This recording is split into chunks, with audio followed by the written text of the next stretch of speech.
on the final play here a year ago for Mike O'Shea, a veteran of many Labor Day Classics, both as head coach in Winnipeg and as a player in both Toronto and Hamilton. He knew both sides of that one as well. The Roughriders won the toss, and they have deferred. And so the Blue Bombers will get the ball first. They've won 3 of the last 4 Labor Day Classics.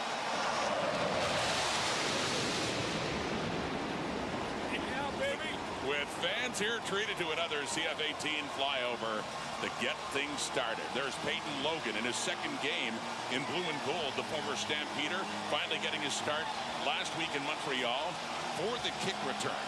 And for Brett Lawther to get it underway, Michael Chrysyk back there as well. These games have been close. Something about the Bombers and the Riders on Labor Day. And on the return, it's Logan across the 20, and he's hit hard right at the 25, coming in on special teams. And Zach Collaros will be coming on. A former Rough Rider quarterback, by the way, won a Labor Day Classic against Winnipeg in 2018, but he's been quite the story with the Blue Bombers. Well, mentioned the 7-1 record on Labor Day weekend for Zach Collaros. That's the best of any quarterback tied in the CFL's history. And when you look at his record against Saskatchewan, pretty good there too at 13-5. Collaros last week in Montreal, 27 of 31 for 263, 1 touchdown pass, no picks. And he's climbing up the charts of the all-time passing leaders as well. Here we go, first down, little play fake. He has time over the middle. It's caught as well as they welcome back Dalton Schoen, who has been out since week 5. He's missed 6 games because of a knee injury. Definitely glad to have their veteran receiver back in the lineup. Saskatchewan #1. That penalty is declined. First down. That was C.J. Rivas coming on the blitz. He was offside ahead of the jump of the snap count, so the play will stand to get things started for the Bombers. Everyone keying in on the running back situation. Zach goes to the play action and gets Dalton Schoen, who's returning from the injury list for his first game back, involved early. Because of injuries, he played only 3 games last year, only 4 this year. Game 5 for him, and a first down for Winnipeg across the 45. There's Brady Oliveira, and Malik Carty greets him. Takes him down for a loss on the play. You know that Rider defense will be keying on number 20. 227 starts for Stanley Bryant at left tackle, most of which with the Winnipeg Blue Bombers. 8-time All-Canadian in CFL history. There's Dalton Schoen, just mentioned. He returns to the starting lineup, and it's good timing with Jarrett Stearns out due to injury. So they get one of the primary targets back for Zach Collaros. We'd wondered about Nick Dembski, who got injured last week in Montreal, but he's back in the lineup on the field now in a 2nd and long for Collaros. With time, steps up, completes it too, but only to the 50 on that 2nd down play. Not nearly enough for a first down. That is completed to Dylan Mitchell in his first year with the Blue Bombers, so Winnipeg will have to punt. Yeah, not the target I don't think that Zach Collaros wanted on that 2nd down conversion. That was the check down look over the middle, but the pressure was collapsing the pocket. Speaking of guys returning, Mario Alford back in the return game for the Riders. Back after missing several games with a hip injury, and Dante Myers joining him as 2 go back for this punt by Jamison Sheehan, who is standing at the Winnipeg 37. Riders and Trevor Harris awaiting getting the football for the first time in this Labor Day Classic. Sheehan getting it away. End over end punt coming down for Alford, and right out of bounds too. He touched it just as it was heading out, and a flag comes out for it going out of bounds in the air outside the 15. Advantage Saskatchewan there. Trevor Harris to come on. Another Labor Day Classic.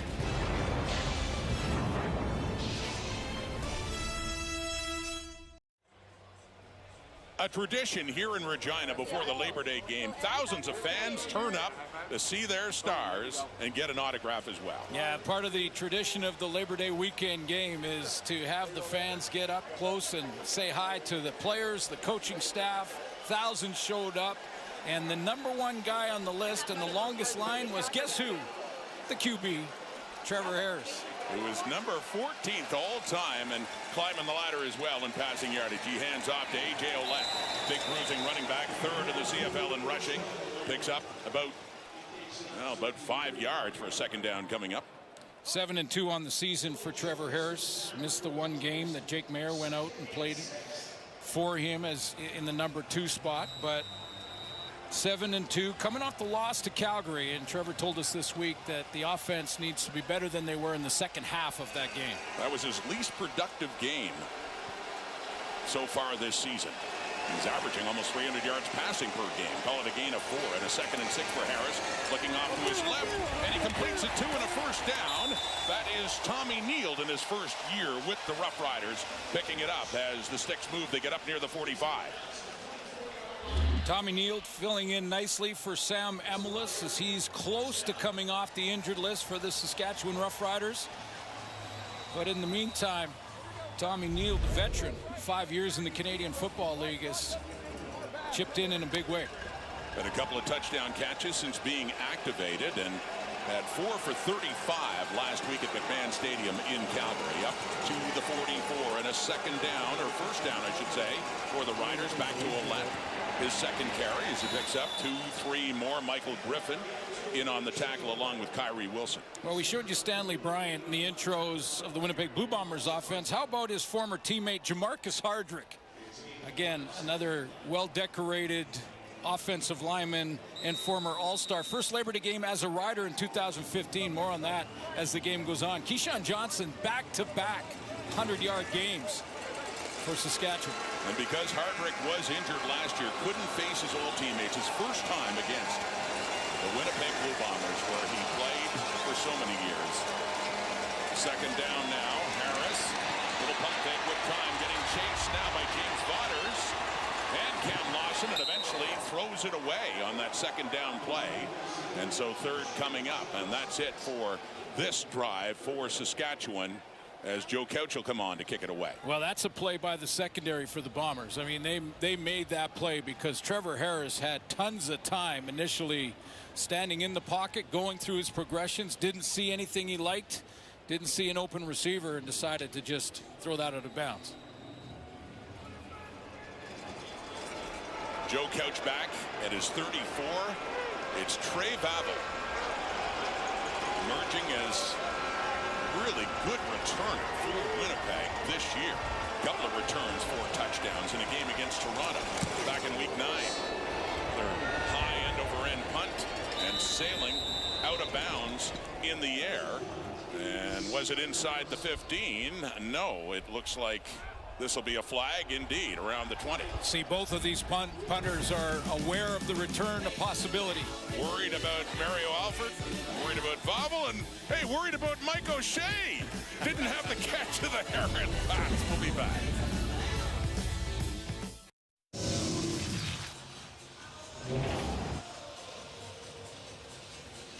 It was nearly 10 years ago to the day that we first saw this quarterback matchup. Trevor Harris suits with the Argos then up against Zach Collaros, and they were victorious. The Hamilton Tiger Cats won by 30. Well, when you consider that that was early in both of those quarterbacks' journeys, now all these years later they're going head-to-head again as the starter in Saskatchewan, the starter in Winnipeg, and climbing up the all-time list as they do it, too. Well, it's interesting. Both could move up today. Collaros 17th all-time. Harris 13th. Under pressure is Collaros now coming in. A.J. Allen nearly got him and throws it off to the sideline for Nick Dembski. But no, just heading out of bounds. We'll talk to Zach Collaros about the starting defense he's facing in Saskatchewan. He mentioned Mike Rose before we brought up his name. He said when they added Mike Rose, that just solidified that defensive line, and they are very good. Their leading tackler here in Sask is Jameer Thurman at 55 defensive tackles. And then in the back end, you have Roland Milligan, who's tied for the league lead in interceptions. That's not a surprise. Big start for Jackson Ford at safety. Grandson of Alan Ford, a Rider great. Second down and 10 now after the incompletion. Collaros facing the heat, and down he goes. Malik Kearney adds to his sack total. That D-line a force to be reckoned with, and they rear their ugly head there for the Bombers. 5th sack of the season for Kearney. They can move him around. Malik Carney is usually the defensive end, but this time he's inside at the defensive tackle spot, and he makes an inside move right there on Patrick Neufeld, it looked like. Just an inside step, nice swim move, and gets right to Collaros before he can even go to that second progression. Jamison Sheehan, first time out. His punt went out of bounds outside the 15. It was a penalty, as Suits talked about. They're very conscious of the returners. Alford back. And it is heading his way. Right inside the 30 for Saskatchewan. Mario Alford on his first return since coming back. Missing several games with a hip injury. Malik Carney on a D-line that's really been racking up the sacks. 0-0 in this Labor Day Classic first quarter.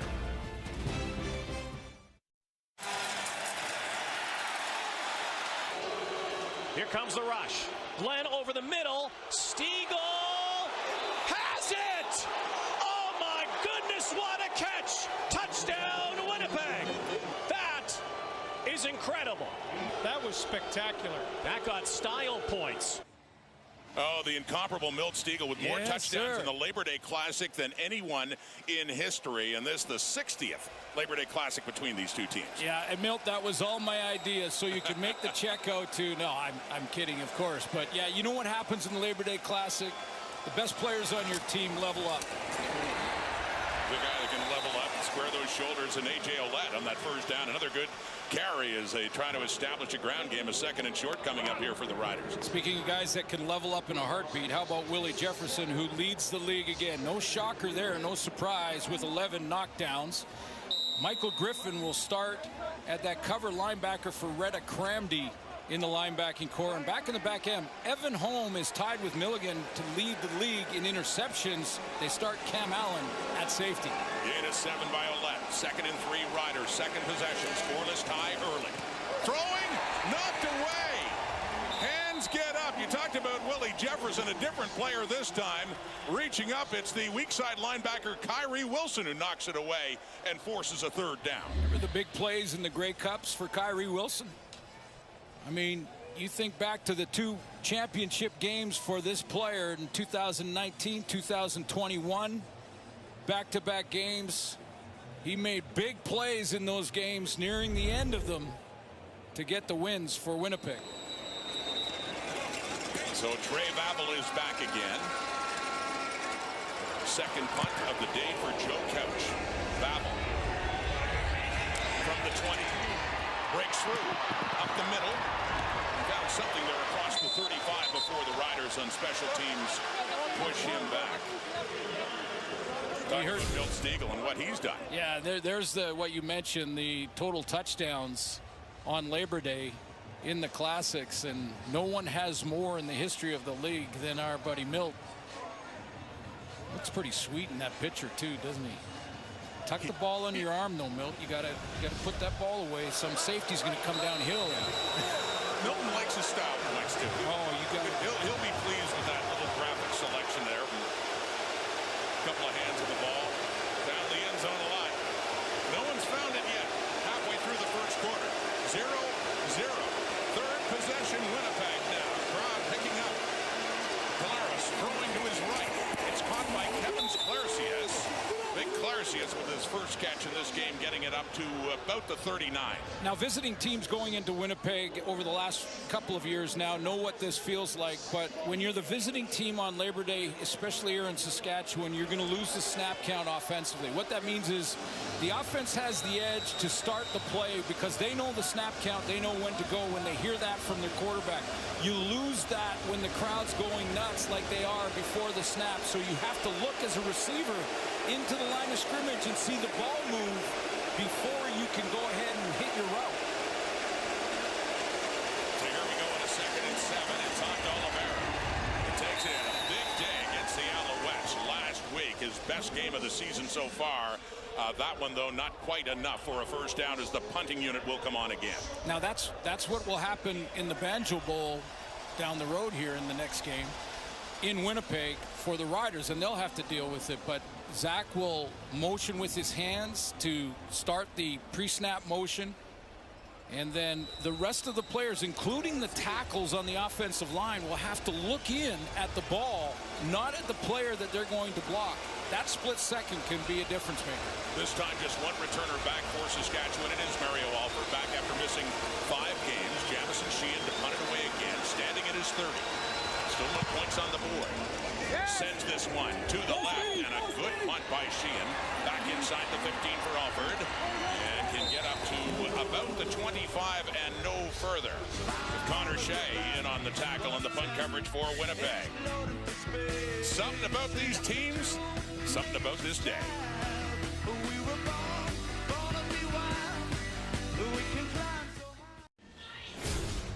For years, they were bookend tackles on the Bomber offensive line. Jamarcus Hardrick, as mentioned, facing his old team and his old friend for the first time. Let's head down to Britt Dort. Yeah, and Roddy actually got emotional yesterday when I asked him about Stanley Bryant. The two said the same thing. We are brothers. They actually still text each other after every single game. I don't know about this one. Talk about ways they can improve. Now, Hardrick told me when he first became a Bomber, it was Bryant who was the only one who was transparent with him, who would tell him when he messed up, how he needed to be better. And he said, I used to have this mean kind of go-to for myself, and I wasn't lightening up until I learned what it took to be a pro. And boy, do we see Hardrick lighten up, because his common celebration when something big happens is to pick up his teammates. We've seen it with both Zach Collaros and Trevor Harris. I asked Corey Mace, is there anybody he can't pick up? And Corey Mace said, all I tell him is stay away from me. Thank you, Brett. Hardrick was, as the Bombers said, the juice, the energy of the Winnipeg team when he was there. Now against them with the Riders now, and handing off to A.J. Ouellette again. Another carry for Ouellette as he gets that up to about the 29. So for Jamarcus Hardrick, as Britt just mentioned, Stanley Bryant is like big brother, but also a family member is Willie Jefferson, a guy that was there when his kids were born, has been a great teammate and family friend. Like, they consider each other family. And in fact, Jamarcus had to say, you know, I've got to take the name tag off and the number and the identification, just play an opponent. It's going to be difficult. As Britt talked about, this is emotional for him. Yeah. These are very, very close friends. 2nd and 6. That is caught across the 40. And that is a first down for the Riders. That's Keyshawn Johnson with his first catch. Yeah, Keyshawn Johnson, as I mentioned in the intros, has been very active, over 100 yards in back-to-back games, including that loss to Calgary last week. And Jamarcus Hardrick not facing his old buddy Willie Jefferson this time, but doing his job, shutting down any rush off the edge from Vaders. And with that, he's over 800 yards receiving this season, too. The Riders' leading receiver in yardage. Harris quickly again to the right, and right back to Johnson. Not a first down, but another good pickup on first across the 45. I asked Jamarcus Hardrick about protecting Trevor Harris, and to help me explain to the fan how much they are committed, those guys up front, and how much they care about keeping that quarterback, especially one that is like fine wine in his late 30s. And he said, think of it this way. It's like you're protecting your own kids back there. Takes it very personally. See any kind of pressure on his quarterback. Jamarcus Hardrick, the right tackle. We go in a 2nd and 3 after that 7-yard pickup to Johnson. Ouellette is going nowhere. Wrapped up and greeted. James Vaders is there to say hello in the Rider backfield as they lose yardage and a 3rd down coming up. Yeah, they'll move around just like we saw from the Rider D-line. They will move around the Bomber defense and put their defense line. Sometimes Jefferson will come off the edge. Sometimes Vaders will move into the middle and run one of those stunts with the linebacker. He goes right down Main Street to stop A.J. Ouellette in his tracks before he got started. Getting late in the first quarter, still no points on the board in this Labor Day Classic. In 5 of the last 6 years, these games have gone down to the final 3 minutes between the Riders and the Bombers. This the 60th Labor Day showdown between the two. The punt from Joe Couch. Trey Vavell takes it at about the 17. Hesitates. Wants to go left. He has to backtrack. Finds some room, but a good tackle there coming in is Jaden Dalkey. the special teams tackle. So Collaros will be back on. They're inside their 20 to start. Corey Mace, another Labor Day Classic as a head coach, but Suits, his first game as a player with the Calgary Stampeders was in the Labor Day Classic in Calgary against Edmonton. Can you imagine? That's your first game, that level of intensity. Corey Mace getting after it from that defensive line interior position. That little push, by the way, is a penalty now, Coach, so you gotta be careful with that. But very first game in Canadian football on Labor Day. And he was saying this week to fans, once you've experienced a Labor Day, for him, fan or as a player, you're hooked. Loves the energy here, I am sure. Collaros in the fake, and he's throwing it deep to the right to an open Carrick meatball, but closing was a Rider defender. Just did not arrive in time and ended up going off a Rider helmet. Tavon Campbell was in there with Roland Milligan and just couldn't get it there in time because Wheatfall was open. Well, this is Tavon Campbell's superpower because Zach Collaros has an open receiver deep. And he wants to go over the top here, and it looks like he has a guy. You can see wide open on the outside is Wheatfall, but Tavon Campbell's superpower is his ability to close. He can make up 5 to 10 yards in a blink, and he did it on that play to get the knockdown.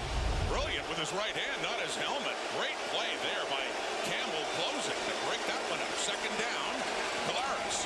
Deeper route again, and this time it is complete.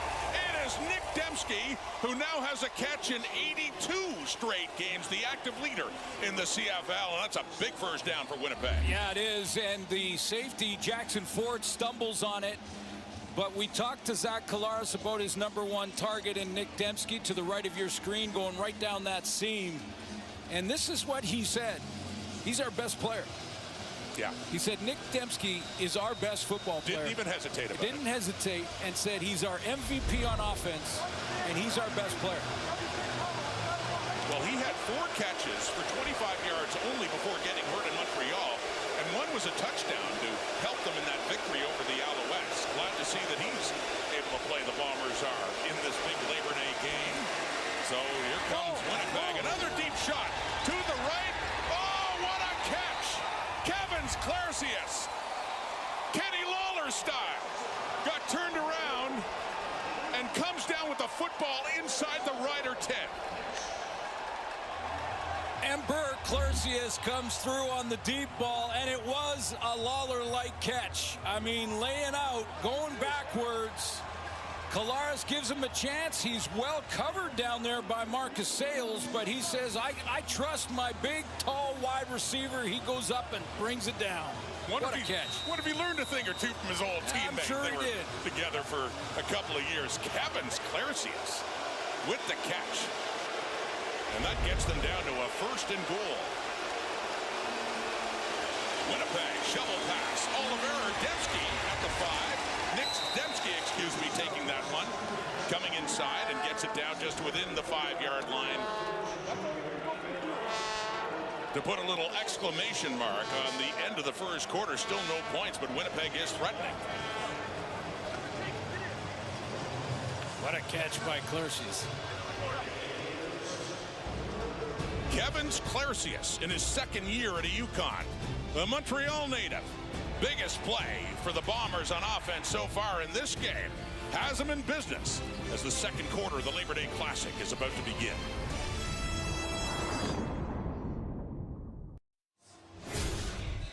Through 1 quarter of the 60th Labor Day Classic between the Bombers and Riders, we still don't have a point, although that big play to set up Winnipeg has them very close to start the 2nd. Weird, Rod, how jacked I am, and we haven't seen a point scored yet in this game, but, you know, both teams, it's a different game in the regular season like we've talked about in this first quarter and in the pregame show, but both the teams have sort of strayed away from their regular game plan. Both these teams offensively like to start out by establishing the run, and we haven't seen a lot of Brady Oliveira yet or AJ Ouellette. He's got a couple of touches in this one in this first quarter, but teams like to establish that run game.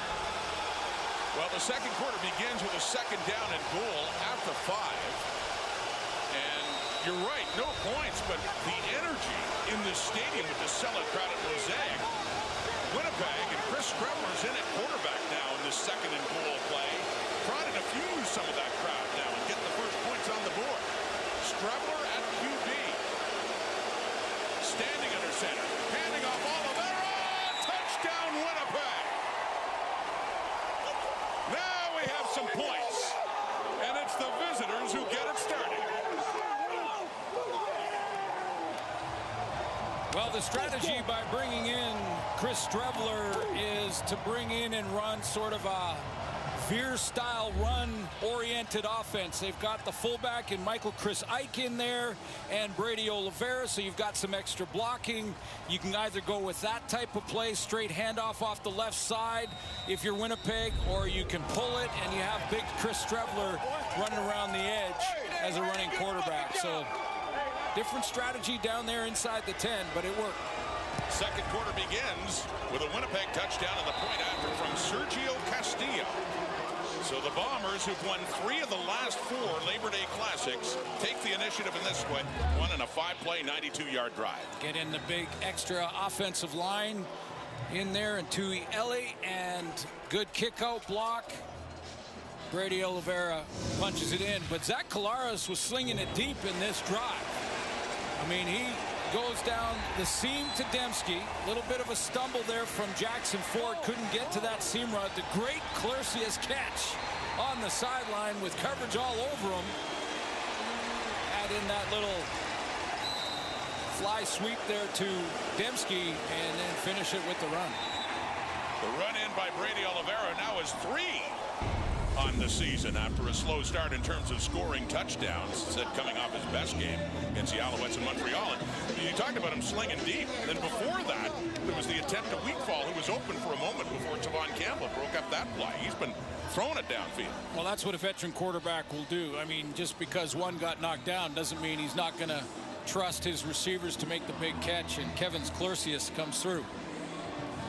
And with that drive, Collaros is now 15th all-time in passing yardage. He passed both Michael Riley and Dieter Brock, once a great quarterback for the Winnipeg Blue Bombers, to move up 2 notches, standing behind Trevor Harris, who's trying to pass Kent Austin today. Here's Barry Alford on the return. First game back in a while, and a good return. So he gets that one up across the 35, close to the 40. Well, here's what you were talking about in the all-time list for Zach Collaros, who passes Michael Riley. Return, holding Saskatchewan number 28, 10-yard penalty, first down. And a former Bomber great in Dieter Brock, also played for the Hamilton Tiger Cats. You played against him, didn't you? I remember playing against the guy with a rocket arm that could throw it through a brick wall in Dieter Brock, but congrats to Zach Collaros, moving up the all-time list. And chasing Trevor Harris, who passed those 2 earlier this season in the same game. As mentioned, Harris came in 187 yards shy of Kent Austin, former great quarterback here in Saskatchewan, for 13th in the all-time list. We'll keep tabs on that as well. Harris and the Riders with the ball. They're down 7 now on the first down. Ball comes out. Bombers have it. Big turnover. Tony Jones takes that gift after Winnipeg knocked it out of the hands of Trevor Harris. And Winnipeg in business again with the touchdown lead, looking for more.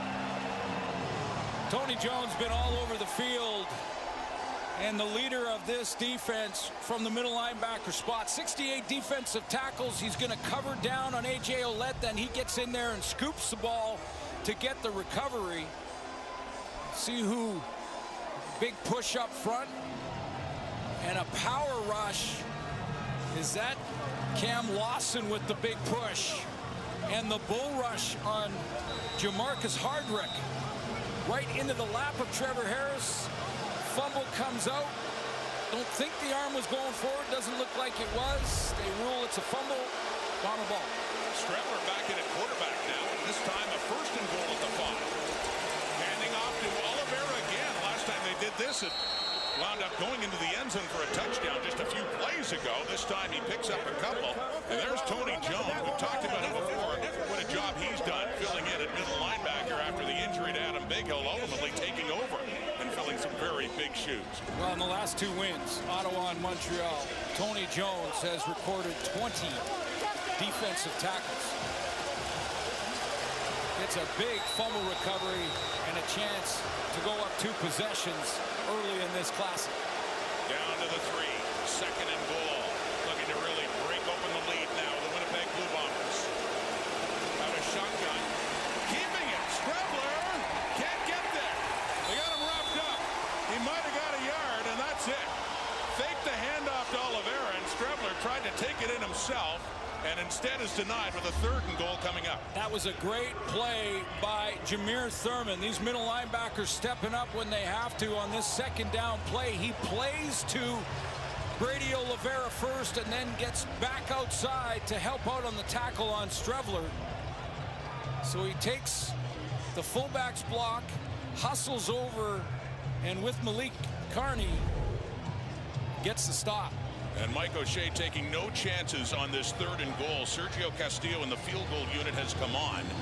They want the points. They want a 2-score game here in this Labor Day Classic and not give the Rider defense a chance for a big momentum swing in a goal line stand. So Castillo, 28 of 31, over 90%, and a short one for him.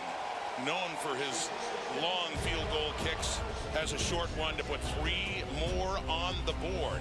3 off the turnover. 10-0, Bombers lead. Back at Mosaic, Rod Smith, Glenn Suter, Britt Dort here in the Labor Day Classic, which is being led right now by the visiting Winnipeg Blue Bombers, 10-0. The field goal by Castillo after the fumble by Trevor Harris, setting up a 1st and goal for the Bombers. Harris back in there now, swinging it off to the left. That's a Joe and Joe back with the Riders.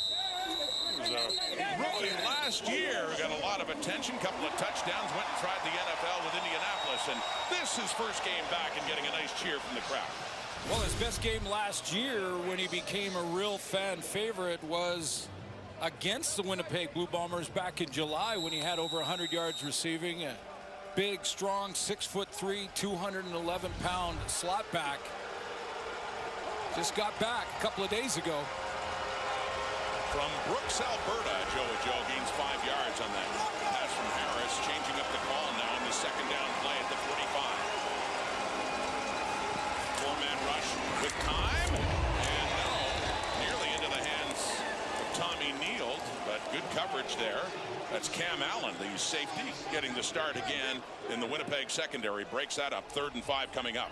Boy, that was a tight window that Trevor Harris tried to fit that ball in. There were 3 Bomber defenders all over that. And it was Allen who timed up the hit and was bang on with that to separate the ball from the receiver and Tommy Neal. So that Rider possession stalls. Joe Couch on to punt it again. Bombers with a 10-point lead here in the 2nd quarter. This Labor Day Classic with Trey Babel back at the 15. And the whistle blows. See who moved first here, because they're 3rd and 5.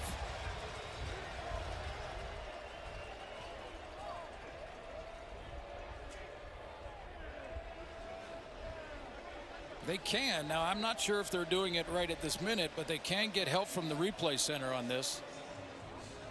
In first down, yeah. It's against Winnipeg. Defensive offside. Winnipeg number 5. A 5-yard penalty will result in a 1st down. As announced by the referee Andre Prue. So there you go. A costly penalty, Winnipeg, as Saskatchewan's offense comes back onto the field.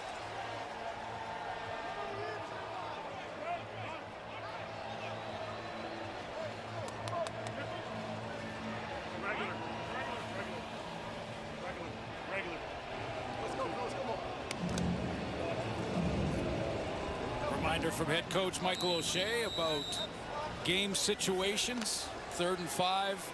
Be a second late is better than trying to anticipate the snap count.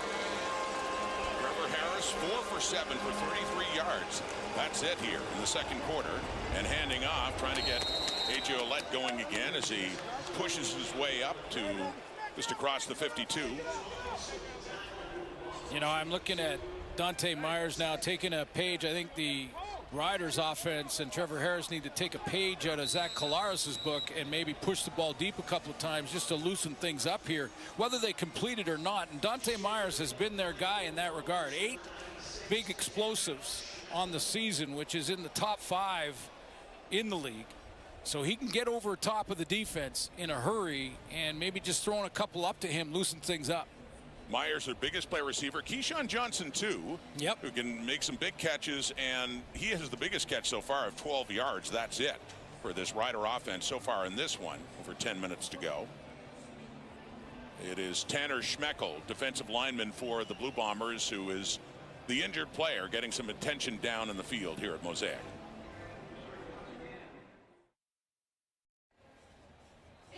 This weekend only, scan the QR promo code on screen to get Crave starting at $3.99 a month for your first 3 months, and stream the biggest blockbuster movies, hit series, and HBO exclusives all in one place. Crave, proudly Canadian. You're in this month for your first 3 months, and stream the biggest blockbuster movies, hit series, and HBO exclusives all in one place. Crave, proudly Canadian. Here in the second quarter, Riders with the football. They have a second down and long right now. They're in a 10-point hole at their 52-yard line. Touchdown by Brady Oliveira, and then after a fumble deep in their zone led to a Castillo field goal. So here we go, Saskatchewan. 4-man rush, pump fake, gets outside, Harris throwing. Oh, nearly a brilliant catch by Johnson, trying to one-hand it, thrown behind him, but can't bring it down. And there you go, another third down now for the Riders. Well, this time Harris is going to feel like he can get outside with the option to either run or throw it. And I think he just put a little bit of heat, and this was behind Keyshawn Johnson throwing on the run. And he's number 2 receiver coming out of that slot back spot. Bang route inside, back to the outside, and in behind him and a little high. That falls to the turf. Joe Couch is back on. Trey Vavel is back at his 5. Turning into a good first half for the Blue Bombers, led by their defense. Forcing that turnover deep before, led to some points. Vavel. And he's tripped up around the 20 and still running around, and then goes back and gets tackled there by Jackson Ford.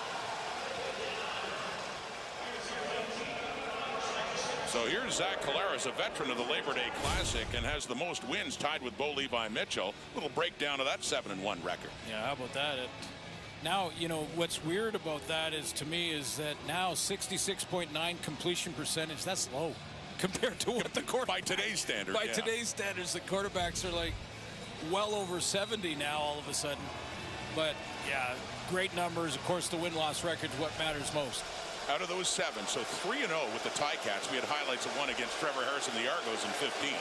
So he won 3 with Hamilton, and he's won 3 with Winnipeg, and that other win with Saskatchewan here against the Blue Bombers in 2018 on that carry on 1st and 10, and that was Peyton Logan. You'll see him on special teams. You also see him at running back in relief of Brady Oliveira, but going nowhere there.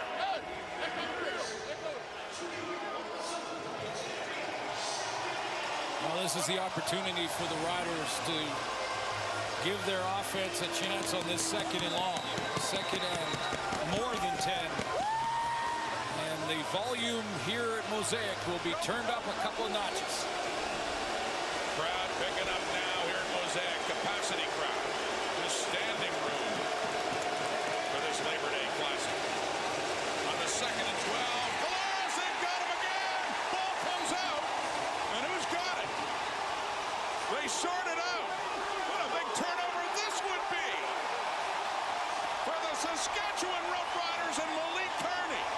Turnabout's fair play. This time, Collaros coughs it up. And the Riders make him pay.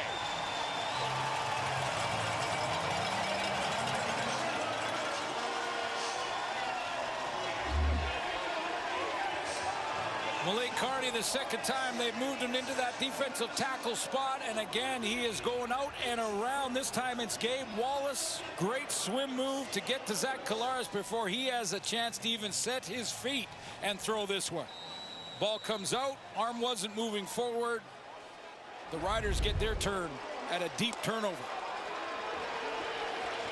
He already added to his sack total earlier. They're inside the 10. It's a 1st and goal now. What can the Riders do with it? Looking for their first points of this Labor Day Classic. Harris to left, cuts it back into the end zone. Uncontested. Touchdown, Saskatchewan.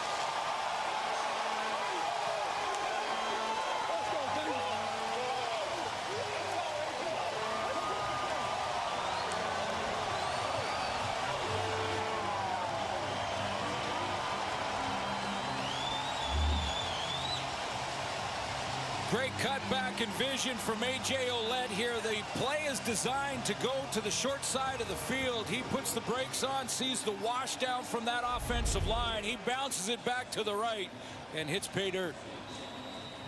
And more points off turnovers.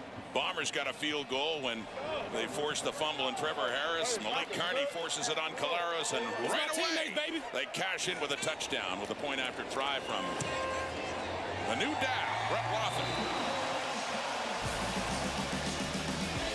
Malik Carney having himself a Labor Day Classic to set this up. Ouellette. We got a classic brewing.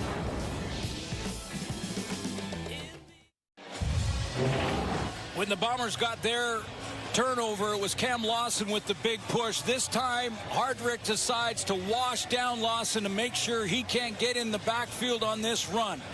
Big block right here as he pushes and washes that whole defensive line. Hardrick at the right tackle, closing it down so that A.J. Ouellette can bounce off that block and get it into the end zone. Emotional game for Hardrick against his old team for the first time as A.J. gives him his props too. That block that helped open things up for the Ouellette touchdown. Now a 10-7 game. Peyton Logan on this kick return across the 20 to the 30. Logan gets across the 35 with the flag coming out on that return. Let's head back to Britt Dort. Well, you know how important it is to win on Labor Day, and Trevor Harris couldn't go anywhere this week without people recognizing him. And one of his fan interactions that stood out was one who told him, "We don't care if you lose every game to finish off the season. You have to win Labor Day." And he said, well, that would put us at a 9-9 record. I'm not sure how I feel about that. Tremarcus Hardrick, who we mentioned before, had a small stint with Saskatchewan in 2015. He came in for his first game Labor Day. They were 0-8. He said, you would have thought we were 8-0. Because the fans love the fact that they just got their first win of the season on Labor Day. And guys, you talked to Zach Caleros this week, who has a 7-1 record as a starter in Labor Day. And what was the first thing he pointed out as a pro athlete? The one loss, not even the 7 wins.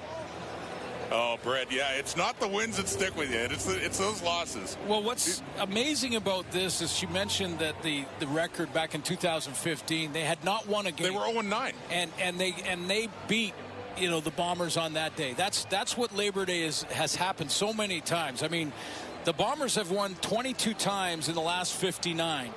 20 of them, the Winnipeg Blue Bombers had the better record. Right. And didn't win. Just goes to show. Yeah. I mean, and then you say that, and over the last 4 years, they've won 3 of the 4. Yeah. I mean, and hey, they both want to win. Let's not kid ourselves. But when it comes to this day, there is something special about it. And, you know, in Tremarcus Hardrick, Britt was alluding to the fact that people may forget that Hardrick, you know, he started in BC, but really got going and with the Saskatchewan Roughriders for a year before going on to Winnipeg, where his career really flourished. And Hardrick was the one pointing that out too. Geez, we were 0-9 in that game, and it was like it was a championship. Couldn't get over the atmosphere at old Taylor Field, Mosaic, the original Mosaic Stadium. Yeah, that's what you think. You come into this thinking, you know, everyone's talking like Trevor Harris went through, as Britt mentioned, going through the city early in the week. Usually around game day you get that here in Saskatchewan for sure. Definitely in Winnipeg on game day, but when it's the Labor Day weekend, you get it at the beginning of the week, you get it all week, and that's what the fans are saying. They're, you know, and Hardrick is telling us, they're telling me that I only have to win one game as a rider, and it's this one, and I'm not sure what that means. And then he played in it. Yeah. And he went, oh, I get it. They figured it out then. Yeah. Why it matters so much. A penalty on the return against Winnipeg. That return by Logan pushes him back to the 18 now. Corey Mace's Riders, his second season as the head coach in Saskatchewan, lost a close one to the Bombers in the Labor Day Classic 1 year ago. First down, and off to Dempsey. And a catch earlier to extend his streak, and he pushes his way through against Devon Campbell there to pick up at least 5 more yards, set up the second down here for Winnipeg. You know, a lot of people have said about Nick Dembski that the reason that Zach Collaros loves him so much, the reason we talk about him as one of the best players in the league is because of how much he can do, the different things he can do. He's like that Swiss Army knife we hear all the time. But it's more than that for number 10. He does it so well. That's why he's the greatest, one of the great players in the league. No question, and they give him 7 yards on that before he finally went out of bounds. So we got a 2nd and 3 coming up after the 7 more for Dembski. Handing off Oliveira, first down and more, spinning and up across the 35. Winnipeg with a 3-point lead halfway through this second quarter on the move. Patrick Neufeld, right side of the offensive line, right at that guard spot. Used to play all those years with Jamarcus Hardrick at right tackle. Now it's Kendall Randolph, who Mike O'Shea said has done an excellent job in replacing Hardrick at that spot. That's Neufeld and Bryant, throwbacks to when the offensive line, those championship years first brought together. They're still there. Off the fake for Logan. Can't hang on to it. It falls incomplete. And a second down coming up here for Winnipeg. Peyton Logan starting his CFL career, 3 seasons with the Calgary Stampeders before signing on with Winnipeg, and got injured in training camp. Just made his Bomber debut last week in Montreal. Yeah, big play player. You know, he can break it open. I mean, this is a guy that could turn it on and outrun angles. A little surprised that we've only seen 4 touches for Brady Oliveira at this point. Oliveira, yeah, 4 carries for 16 yards, one of them being a 5-yard touchdown to start this second quarter. Under 6 minutes to go until halftime. Winnipeg football. Throwing again. Immediately hit. Roland Milligan was coming in there on that catch by Dalton Schoen. He hung on to the football, but down he goes, and a 3rd down coming up here for Winnipeg. Dalton Schoen has great spatial awareness. That's one thing he brings to this offense, meaning he knows exactly where to sit down, and Milligan closes 10 yards to hold him short of the marker. I mean, that's the right throw. It's the right read. Dalton made the right decision to sit down there because Milligan was 10 yards away. He said, this is where the hole is, and Milligan closed that in a heartbeat. Another great defensive play by last year's Defensive Player of the Year in the CFL, Roland Milligan. Mario Alford back for another punt return from Jamison Sheehan inside his 30. For the Riders, down 3, most recently with the ball, getting a touchdown off a turnover, and about to get the football back.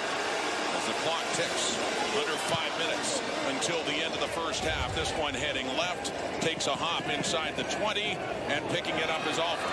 Picks up a block. A flag comes down as well as he goes out of bounds around the Winnipeg or Saskatchewan 23.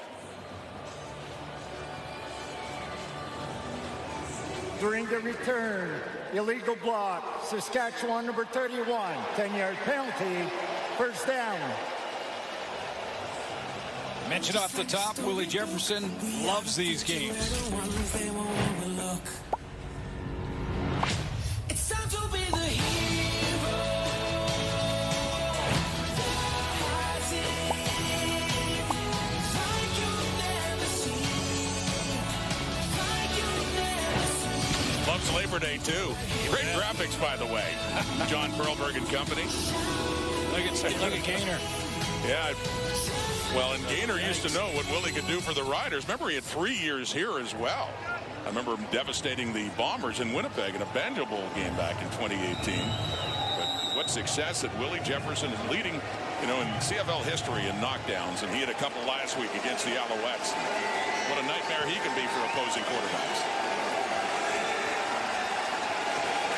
Starting at the 8. And that's Mario Anderson getting his first carry. Works up for a couple of yards. Kyrie Wilson in on the tackle for Winnipeg. These are the moments, though, that Willie Jefferson will make that play. And that's why I've been saying for years now, when you look at what he's done in the knockdown department alone, let alone the 80 career sacks that he's accumulated, but the 88 career knockdowns. He leads the league again this year with 11. And, you know, it's almost like you got a game plan away from a defensive lineman. I mean, that's rare. Yeah. It's rare to set your game plan trying to stay away from an end rusher. Here we go in a 2nd and 7 now for Harris near his own end zone. And he gets him out of it on that play. Dante Myers turns around and picks up more. Finally taken down by Cam Allen. And great work after the catch for Myers to get him out of a jam there as they work it up across the 35. Yeah, got to get Myers activated here, especially on those deep balls. This is an intermediate route. And first of all, the riders up front to allow Trevor Harris to get that ball out of there to Myers.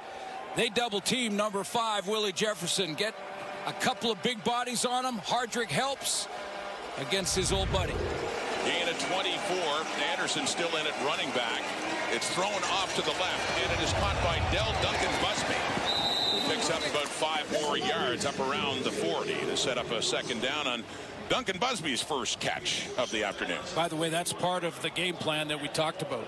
I mean, this is game planning offensively for Bramer, Jacob Bramer, and Jamarcus Hardrick to, if Willie Jefferson lines up at the defensive tackle spot. Now he's on the sideline for this play, but he lines up at that tackle.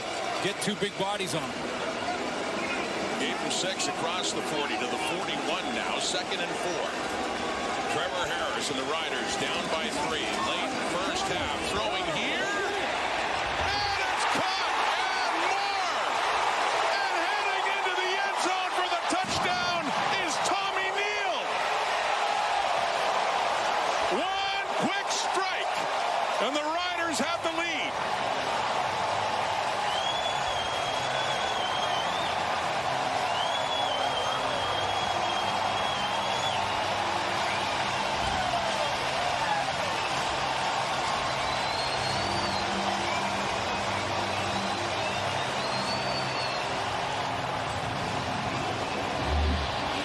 Timing on the throw, and Tommy Neal is going to, against a zone look on defense, is going to turn it into a man-to-man with a little inside cut that freezes Cam Allen, the safety. That allows 83 to get in behind him, and Trevor Harris hits him in stride. 69 yards for Tommy Neal. His 3rd touchdown catch of the season, his first with the Riders. The ex-Argo, Neal. Big catch and run from Trevor Harris, who has another touchdown pass. Saskatchewan is in front, 14-10.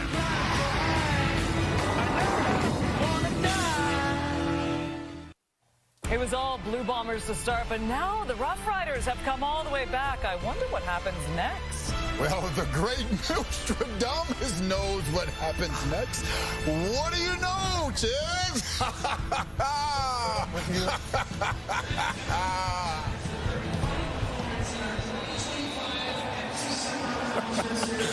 Stiegel had the greatness of the Labor Day Classic. We gave him that. Now he wants to be the great Nostradamus prognosticator.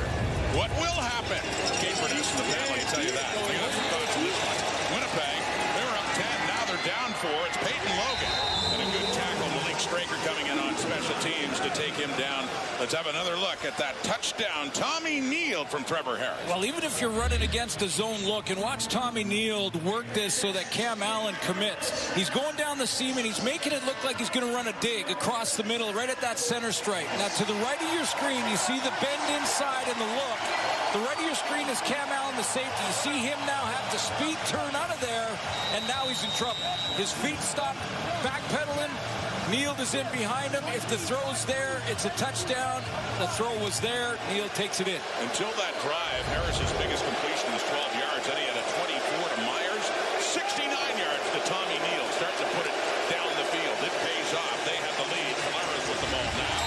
And now trying to set up Dembski on the screen, and it falls shy of his feet. So a 2nd and 10 coming up. That might have been tipped on the throw. Looked like Zach Kalaris was trying to almost point guard jump and pass this out.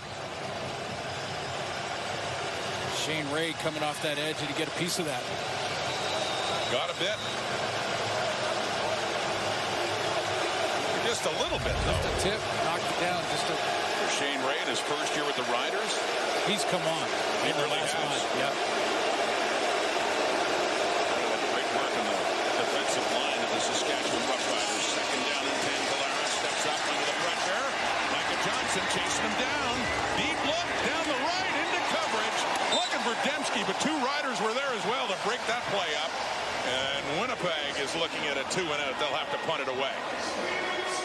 Yeah, DeMarcus Fields and the safety Jackson Ford both converging on this. Collaros is way outside now. He sees the pocket start to get dented up front, so he bounces outside, and now he's just trying to lead his receiver into this. But coming off his coverage is DeMarcus Fields. He's elevating for the ball, just goes through his hands, and Jackson Ford involved as well. 2:18 on the clock until halftime. Two returners back for the Riders inside the 30 for Jamison Sheehan. Saskatchewan has the momentum in this second quarter now after the 10 points were quickly put on by Winnipeg. Alford with it. Backtracks. Good coverage. Michael Griffin coming in and making sure he gets only a yard or two back inside the 30, where Harris and the Riders will come on to scrimmage again after their most successful possession. 7 of 11, 132 yards, a couple deeper throws. That one to Tommy Neal, obviously, but also the earlier throw to Deontay Myers. Deontay Myers on that dig route kind of loosened things up a little bit for Trevor Harris. First and 10, the Riders 27 in the 60th Labor Day Classic. Back in the hands of A.J. Ouellette. He cuts it back left. Ouellette, who had a touchdown earlier, the Rider TD, and it's Javian Woodby on the tackle for Winnipeg. Yeah, you knew that both these offenses would eventually get to their running backs. A.J. Ouellette, and for the Bombers, of course, Brady Oliveira. It's Mark Mueller, offensive coordinator for the Saskatchewan Roughriders. The other part when you start a game like this, though, when everyone's talking about containing the run and stopping the run, is to go play action early. Empty backfield. Harris to Myers again. Well, ball comes out. Babel is right there to greet him. And it's a third down coming up on that incompletion. So a drop for Myers, and just like that, Saskatchewan will have to punt it back. Trey Bavel's done a pretty good job starting at that corner spot for Terrell Bonds for the Bombers. Third start on defense. In that very first game against Ottawa, he was tested. Had 7 tackles in that game. He had a knockdown. Didn't really get beat. So.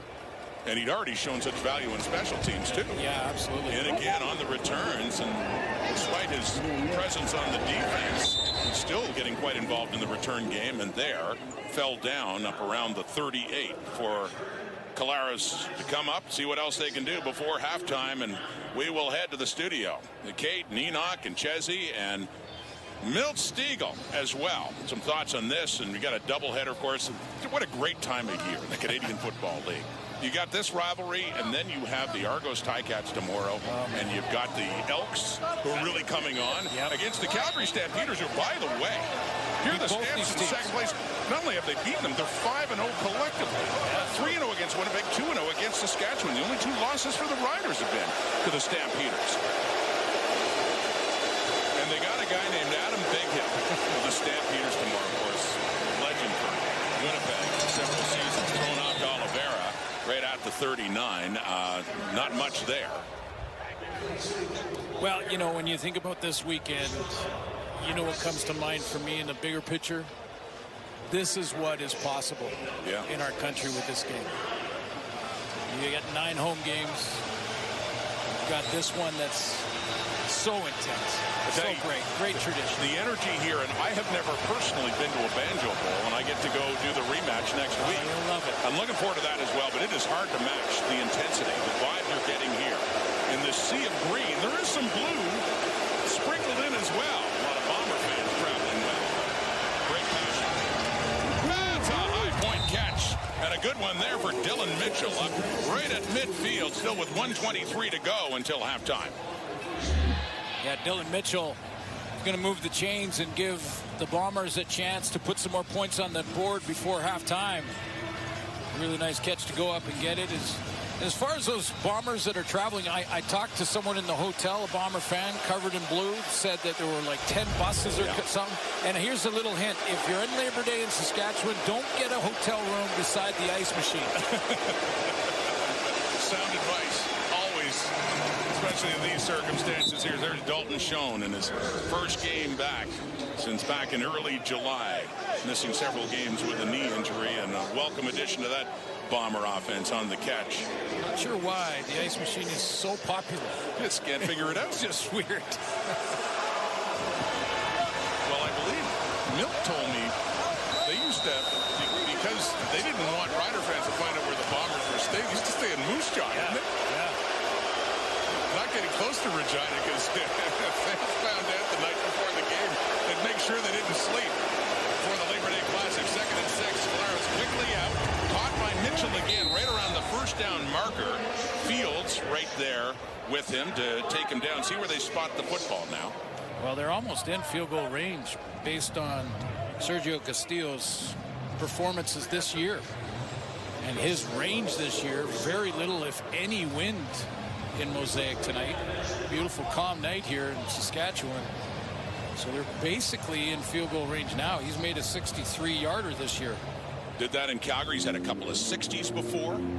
In fact, beyond 50 yards, he's 6 of 7. Yeah. And his only miss against Ottawa in Winnipeg was a 57-yard try that ended up being returned for a touchdown, but still, Castillo is about as money as you can get from outside the 50-yard line, but they're not thinking about that quite yet. We got 59 seconds still, as signaled by Andre Prue. It is indeed a first down secured by Dylan Mitchell. No, absolutely not thinking about that yet. They've still got 59 seconds. I mean, there's time to run 4, 5, maybe 6 plays, but that checks the first box. Are we in field goal range yet? Because that's now, can change the play calling. It's like,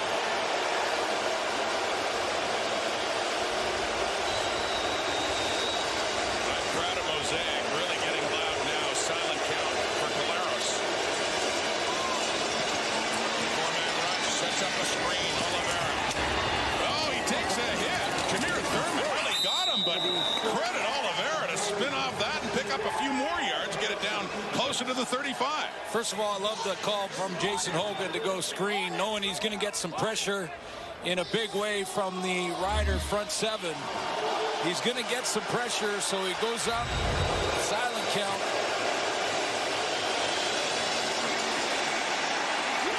And they get him. Caleros taken down. Ali Saad, their first draft pick in 2025. Gets himself a CFL sack on Zach Caleros, and a very timely one as well. Down in that sprinter stance, interior going up against Gabe Wallace. Just a bull rush until Zach tried to escape, and then he tracked him down from there. Taken 4th overall in the 25 draft out of Bowling Green, Ali Saad with his first CFL sack. And so here we go. Back at the 50, the ball will be put down by Jamison Sheehan. A 50-yard try. 2 returners are back, including Mario Alfa. Dante Myers the other. To get closer. Late in the half, it's heading right. It is wide. Rare miss Castillo, and Myers breaks it out, and Tanner Cadwalader picked him up and threw him back into the end zone.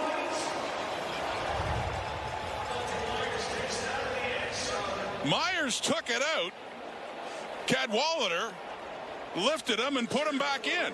Tanner Cadwalader, one of the best special teams players in a long time with the Bombers. A Cal Murphy Heart of a Legend award winner last year for his work on the special teams, because Myers may have had something if he got outside and around and got down to the sideline on that side of the field. He see big Cam Lawson there.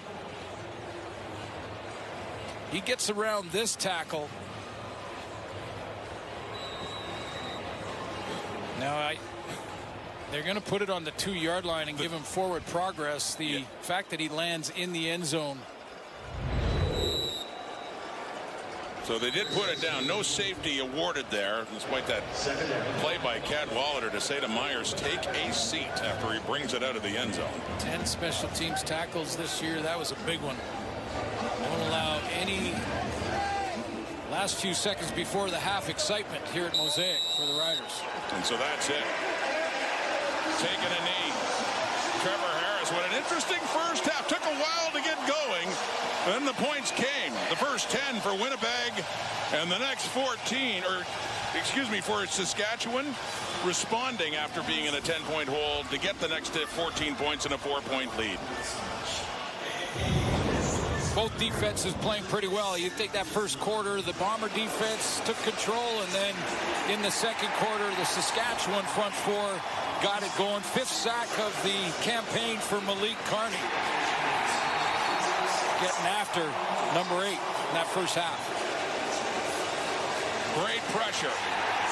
2 sacks and a forced fumble that set up a touchdown for Saskatchewan. And Malik Carney standing by now with Brett. Malik, some massive defensive plays in those first 2 quarters, including one that helped put your team in scoring position. What do you make of what you've been able to do out there? It's not me, it's the team. You know, we all rush together. We preach physicality, being relentless in our rush, and just making a havoc for the offense to get their plays off. Still a close game out there, and knowing that it could come down to the final plays, what's important in the final 2 quarters? Just being us. Just continue to be who we are. Just making turnovers, making it hard for the offense to do what they got to do, and again, just being who we are. Thanks so much, Malik. All right, thanks.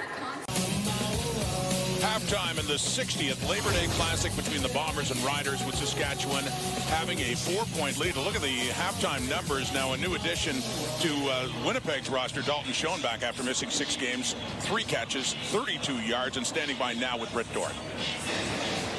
Well, Dalton, first off, welcome back. 3 catches in that first half for yourself. How did it feel to get back out there?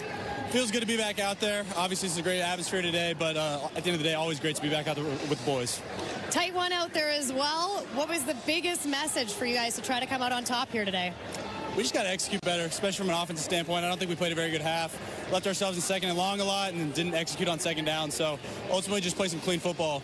Thanks for this one, Dalton. Yeah, thanks, Brett.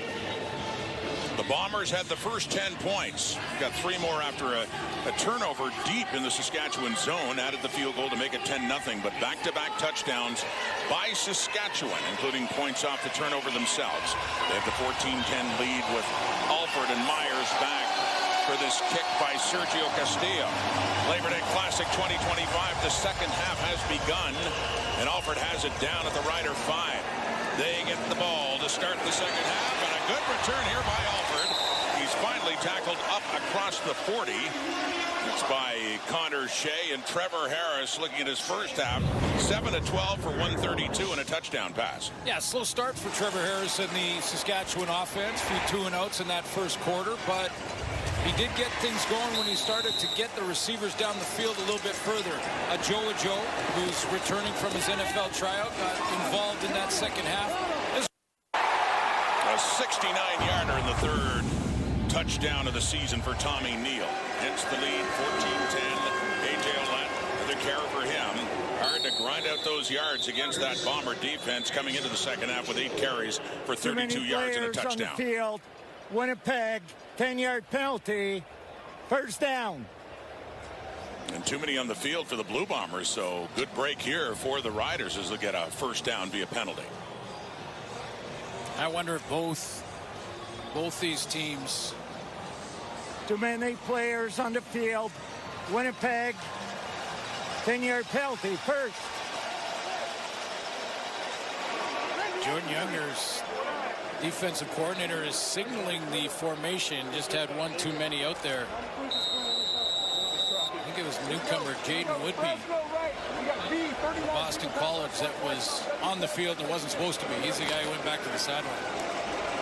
Just added to the lineup this week. There's Woodby off on the sideline now. First and 10 now up across the 50. Starting at the 51. Saskatchewan faking that time. Deep look left for Joe Robustelli. And Trey Vavel was right there on the coverage on Robustelli, still without a catch in this game. Incomplete second down. That's what I mean about Trey Vavel. Just 3 starts. This is his 3rd start on D, and he's been on the special teams, as we mentioned, the first half. But when he's been tested, and that was deliberate attempt to go after him. He's not a big corner. He's just under 6 feet, but I'll tell you what, he has shown up, and when tested, has come through. Solid returner, as mentioned, with injury. Terrell Bonds getting that in the boundary corner. Another start. So some pressure coming on Harris, who tries to get rid of it. Vaughters just bats it away with his left hand as Cam Lawson was in, putting some heat on Harris. We got a 3rd down, and the punting unit will come on for Saskatchewan. That was dangerous. That there was Willie Jefferson. Lawson's going to get the pressure, and he causes the problem. But watch Jefferson as well. He's hanging out when Trevor Harris decides to just kind of flip this. There's number 5 is right around there, and he's got some ball skills. An old receiver, Stephen F. Austin. Ian Vaughters in the mix there. The punt from Joe Couch from his 40. And Vavel has made the defensive play, and he's back there on the return across the 15, the 20, and out of bounds just across the 25 for Zach Collaros, who was 14 of 19 for 172 yards in that first half. So 2 veteran quarterbacks going at it back and forth. Zach had the big first quarter. Found Dalton Schoen a few times, get him back and activated in the lineup after being on the 6-game injured list. He got a deep ball to Dembski. This was the big catch by Clercius. Set up the touchdown for the Bombers. So they'll start to their 26. Mentioned they had the first 10 points of this game before the Riders came storming back in the second quarter. Silent count. Collaros running out of time. More heat on him as he throws that one out of bounds. That Rider D-line, they've had a couple of sacks, 3 of them actually in that first half. A couple by Malik Carney, but more pressure there on Zach Collaros. When Dalton Schoen was talking to Britt there just before the start of this half, Schoen mentioned that we've got to be better on first down. And if you're going to be better on first down, that guy right there, number 20 in the huddle, he's got to become more involved than he has been for the Bombers in this game. And just 4 touches in that first half for 16 yards. This crowded mosaic trying to make life a whole lot harder for Collaros and the Winnipeg offense now. Noise picks up. Second down and 10 for the 26. Pressure. Micah Johnson has it. He's the latest to add to his sack total. That relentless Rider defensive line strikes again for Micah Johnson. His 6th sack of the season.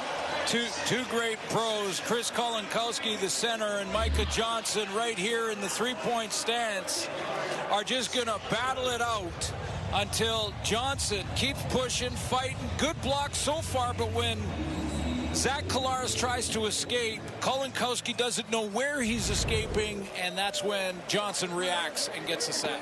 Sack number 6 for Micah Johnson. Carney has 6 in the season now with 2. Ali Saad has 1. So they have 4 sacks of Zach Collaros, and the Bombers, just like that, are forced to punt it away. We talked to Zach this week and asked him about that D-line. I mentioned Mike Rose in that edition. Yeah. He mentioned without asking the question about Rose, but said this defensive line in Saskatchewan may be the best in the league. Of course, we kept his own teammates out of that conversation. Jamison Sheehan punting again. Alford in at the 45.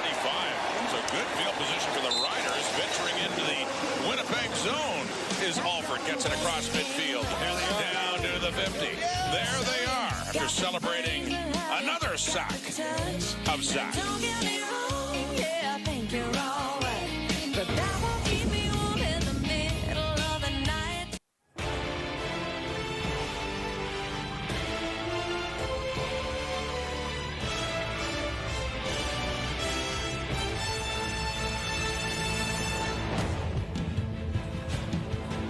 Defense is dominating the start of the second half, but a good return, 18 yards by Mario Alford, and Trevor Harris and the Riders get the start of the Bombers zone. They're right at the 50. They lead by 4.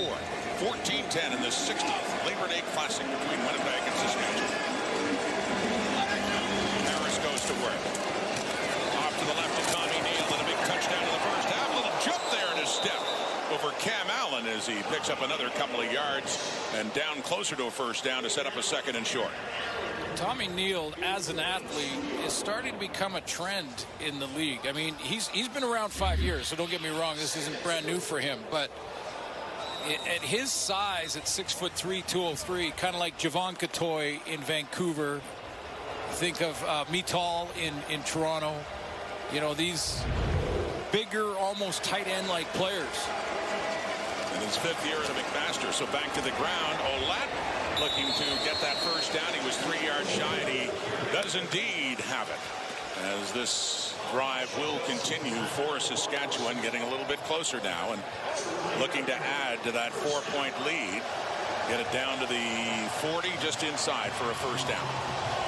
Corey Mace told us that they're close to getting Sam Emelis back in the lineup. Very close to getting Keon Schaefer-Baker, who's back in the lineup. Loaded in receiving talent. And Joe just showed up. Back to Ouellette. Breaking tackles. That train is running that time. Final one there, Jay Person to take Ouellette down, but another good pickup on the ground, trying to get him going. The second down and about 4 to go here for the Riders. That's just an effort play from A.J. Ouellette. I mean, he could have been stopped at the line of scrimmage twice. Broke 3 or 4 tackles. Great production on first down and all through effort. Well, still averaging just over 4 yards a carry. The Bombers had done a good job with him for the most part in the first half, but let's see if they can wear him down. Keep giving it 45. We'll see now. It's a 2nd and 3. Looking to throw to the right. It is caught. Another first down. Keyshawn Johnson taken down there by Dexter Lawson and Evan Holm, but not before Saskatchewan moves the sticks again. This drive set up by a nice return from Mario Alford. That's the slot back position. They've moved Keyshawn Johnson in after the first few weeks of the season into that slot back, get him closer to Trevor Harris. And because he comes back towards the line of scrimmage, he creates just enough separation between he and Evan Holm. The Riders have 14 unanswered points. They lead by 4. They have it down to the Winnipeg 26 now. Early in the second half. Taking the handoff and trying to dump it off for a Joe with Michael Griffin there. That ball was low, though, as Harris had to get rid of it in a hurry. Incomplete, second down. Yeah, he had a Bomber D lineman in his face right off the edge and had to throw it around that rush. It's Kyrie Wilson again. Saw him tip one in the first half. That affected the flight of the ball. Ouellette back in after Mario Anderson was a running back on that last play. 2nd down and 10 from the Winnipeg 26. Harris, pressure coming, tries to get away from it, gets rid of the ball, but no, it's just off the fingertips there of Neal with Allen in on him, and some heat was coming in on Harris with Jake Thomas bearing down just before he threw it. Trips into the boundary. That's 3 receiver side. And this is just scramble play. So Neal's runs his dig route and then is just trying to find an opening to give his quarterback a target as he scrambles around. And they just miss. Now Brett Lawther gets a chance to make a field goal, and it has been quite a season for Lawther. Lawther 0 for 1 last week in Calgary. Had a tough one against Hamilton a couple of weeks ago, but that is perfect for the veteran kicker Brett Lawther, who makes it 17 unanswered points. Saskatchewan now, and a 17-10 lead in the 60th Labor Day Classic. NFL season kickoff right around the corner. Big battle in the NFC East with the Dallas Cowboys taking on the Philadelphia Eagles. Dallas moving on after Micah Parsons. Get ready. It all begins Thursday, 8:20 Eastern Time, 5:20 Pacific. That'll be on TSN and CTV. So we can watch football all week long. Oh, yeah, we can. Quite a treat. Including this right now and a couple of games and a couple more Labor Day Classics tomorrow in Hamilton and in Calgary. The tradition continues, and got a good one brewing here. Crowd picking up again. As the Riders at 3, they lead it by 7. Colares and the Bombers with the ball now from their 40. Faking to Logan, rolling right, and coming back to the ball is the ever-reliable Nick Dembski. As Colares hits his favorite target there for a first down. Yeah, when this offense is struggling a little bit, they've had a couple of 2-and-outs. The guy they're going to try and get going is Dembski. He's going to be the guy to give him a little bit of momentum, get that first down, and start to get rolling. I'm still quite surprised. And listen, respect for the Saskatchewan defense I get, but quite surprised that number 20 hasn't been used very much in this one. As for number 10, for Dembski on that catch, he now goes over 6,000 yards on his great career. 4 catches, 53 in this game, and a first down around the 50. Rolling right again, Colares. Short pass to Dembski again, and he does something with it afterwards. First down and more, down around the 45, just inside of Saskatchewan. So here come the Bombers. So this play, you know, just if you're wondering why Jason Hogan isn't calling plays to Brady Oliveira, well, this play is a potential handoff to Oliveira, but Zach decides, and it's up to him, what he wants to do with it. If he pulls it, and now he goes outside, throws it to Dembski, they get another fresh set of downs on that play. But that's back-to-back plays where the decision was Zach Colares's. Jason Hogan called the play where Oliveira could have been involved. From the Rider 45, little toss. Garrett Wheatfall, he eludes Shane Ray, and he picks up about 3 yards. He could have been tackled behind the line, so good work after taking that little toss pass by Wheatfall. I just wonder because of the game Brady Oliveira had last week. I mean, against Montreal, with 2 receivers going down, and actually Chris Streveler having to play receiver for a while in that game, they leaned big time on Oliveira, and he delivered 137 yards rushing, and he can catch it out of the backfield now. Mike O'Shea made a point of that in our conversation with him this week. He's got great hands coming out of the backfield. Somewhat stunning to look at the stat sheet on this day. 4 carries for 16 yards for Oliveira. That's it. That includes a 5-yard touchdown run. Wheatfall gain 3.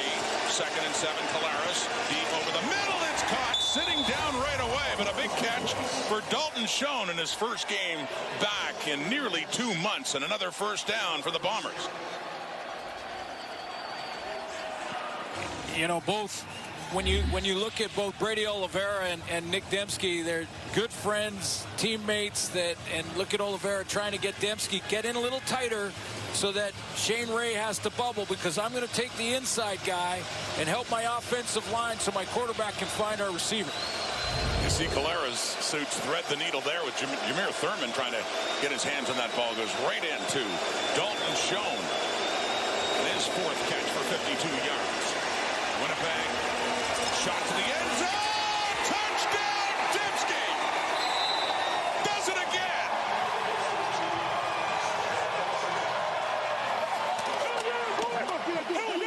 Labor Day Classic touchdown for a guy that knows both sides of this rivalry. This is what Zach Colares said to us. I mentioned it in the first half, but he said Nick Dembski is our best player. Direct quote from the starting quarterback and future Hall of Famer. He's our best player. That was the Nick Dembski drive. And with that, Zach Colares is now alone, 3rd all-time in the most touchdown passes in Bombers history, behind Dieter Brock and Kahari Jones. He moves ahead of Kenny Plain. And that patented move, rolling out to the right and finding an open receiver in the end zone. Colares to Dembski again, and a point after try away from tying this Labor Day Classic. Sergio Castillo gets it done. 17-17. 3rd quarter.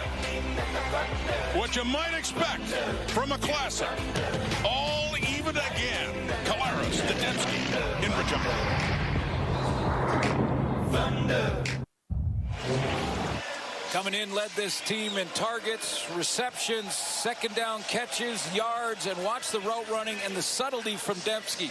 Watch when he gets Fields turns here and how he uses his right hand to create separation. He's going back to the corner route here. Watch the right hand. Off the shoulder of the DB, a subtle push with the left hand. There's the separation he needed, and now Zach has to drop it over the outside shoulder. Throw is bang on. 7th touchdown of the season for Nick Dembski, who earlier made it 82 straight games with a catch. The current active leader in that department. So we get a tie game, and Mario Alford goes down. He was hit just across the 20, about the 23 for Saskatchewan. Over to you, Trevor Harris, now, after that 5-play, 70-yard touchdown drive for the Winnipeg Blue Bombers. How many of those plays were to number 10? He had a couple to 10. Yeah, 3 of them to 10. And the big one, too, to Dalton Schoen for 20 yards to get them down closer. Swing that. An injured Bomber down on the field, right around the Rider 15.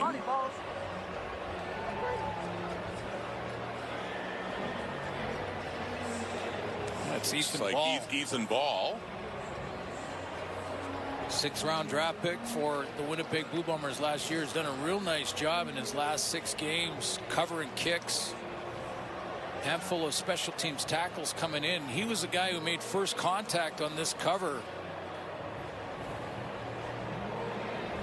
And then when he got up, looked like he got something tweaked in the calf. Ethan Ball, the rookie out of the University of Calgary, still down. Back in a moment.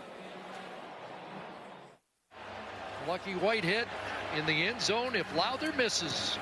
And Brett Lowther doesn't do that. It's a walk-off game winner for Brett Lowther and the Saskatchewan Roughriders.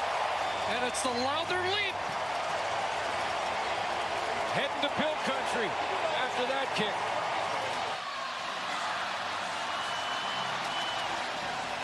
Oh, a moment Brett Lowther will never forget. And he had another one this week, too, Brett. Yeah, and maybe it's one that'll give him an extra boost out here again today as he officially welcomed his first child into the world on Wednesday. Congrats to him and his wife Jill on the birth of their baby girl. Towns Marianne Lowther, of course, was born on Wednesday. I went up to him and congratulated him before the game. I asked him, "How does it feel, Dad?" He said, "Well, I'm tired." He's tired. How about Jill? Thank you, Brett. Congratulations to them both, and welcome addition to the Lowther family.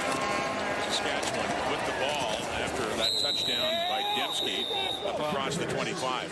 Listen, I mentioned it's been a grind this season for Brett Lowther, and the inconsistency has been an issue. It's been a topic of discussion here in this province all season long. And now you know one of the distractions that were going on for Brett Lowther, that his wife was pregnant, and you know as a father how difficult that is, and just make all the worry and the loss of sleep, hoping that everyone's healthy, and they are, which is excellent. That weight is now lifted off his shoulder, and he's made one tonight. And how many times have we seen it come down to a field goal in this classic? Who knows? Tie game. Dante Myers has the catch, has the Rider first down up across the Saskatchewan 40.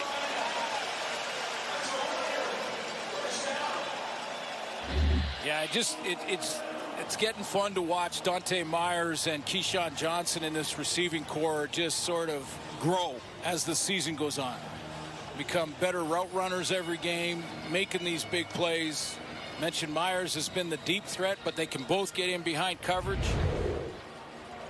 And they'll move them around, and this is looks like Trevor Harris having trouble getting the call here. 7:47. 14. Well, it's Keyshawn Johnson that's led them in yardage. Myers, big play receiver, leading them in touchdowns with 6. We get a tie game at 17. It's up at the 42. Saskatchewan and a first down. A.J. Ouellette cuts it back left. And a good decision there as he picks up some good yardage up closer to the 50, about the 49. That'll set up another second and short for Saskatchewan. The fullbacks get involved. Watch Alberta Awachi come out and get a block, as A.J. Ouellette's going to be patient with this run. It's off to the right side. Doesn't like it. Awachi's got his man tied up. And that allowed, and it was Vaughters, and that allows A.J. Ouellette to get production on first down. 11 carries, 48 yards, and a touchdown. And a great hit of hair. Just a great hit of hair. He does. Loves to flaunt it, too. Taking that helmet off. On right now, though, on a big second down and short with Harris to throw it. And it is caught by Johnson. First down, they get it up across midfield. That's what I mean about the route running. Watch Keyshawn Johnson get a nice look at his route running. Little inside stem, and it's a speed cut to the outside. They drop him, and Nichols ends up picking him up, but he's a step late. And Trevor Harris gets a new set of downs. That's with Mario Anderson, number 24, in at running back for the Riders. Spelling Ouellette. Right around midfield in this tie ball game. Faking to Anderson. Quickly over the middle. Juggled and caught by Robustelli. Gets it inside the Bomber 40. And another first down for the Riders. Well, I'll tell you what, that's great concentration by Joe Robustelli to look around the linebacker dropping and make the one-hander pull it back to himself, because that was well behind him. And the reason for that is that Tony Jones had dropped underneath that. He almost had the interception. In fact, I think he got his hands on it. Robustelli maintains concentration and keeps his drive alive. All the injuries to Rider receivers. Robustelli got his chance. He's made the most of it now. Second catch tonight. Quickly again. That's Myers. Harris went right to the right as he brought it down. Gets it inside the 30, and Saskatchewan's got something going now. Well, Zach Collaros has passed Dieter Brock on the all-time list. Kent Austin passed a former Saskatchewan Roughrider with that last throw on the list, and that is Kent Austin, former teammate of mine back in the day and a former coach in the Canadian Football League for many years as well. So moving up the list, both these veteran quarterbacks. You saw Brock at 15. He's actually at 16 now because Collaros has passed him earlier. So both of them moving up the charts on this night. Trevor Harris now, 13th all time. There's Mario Anderson breaking it off inside the 10-5. Touchdown Riders.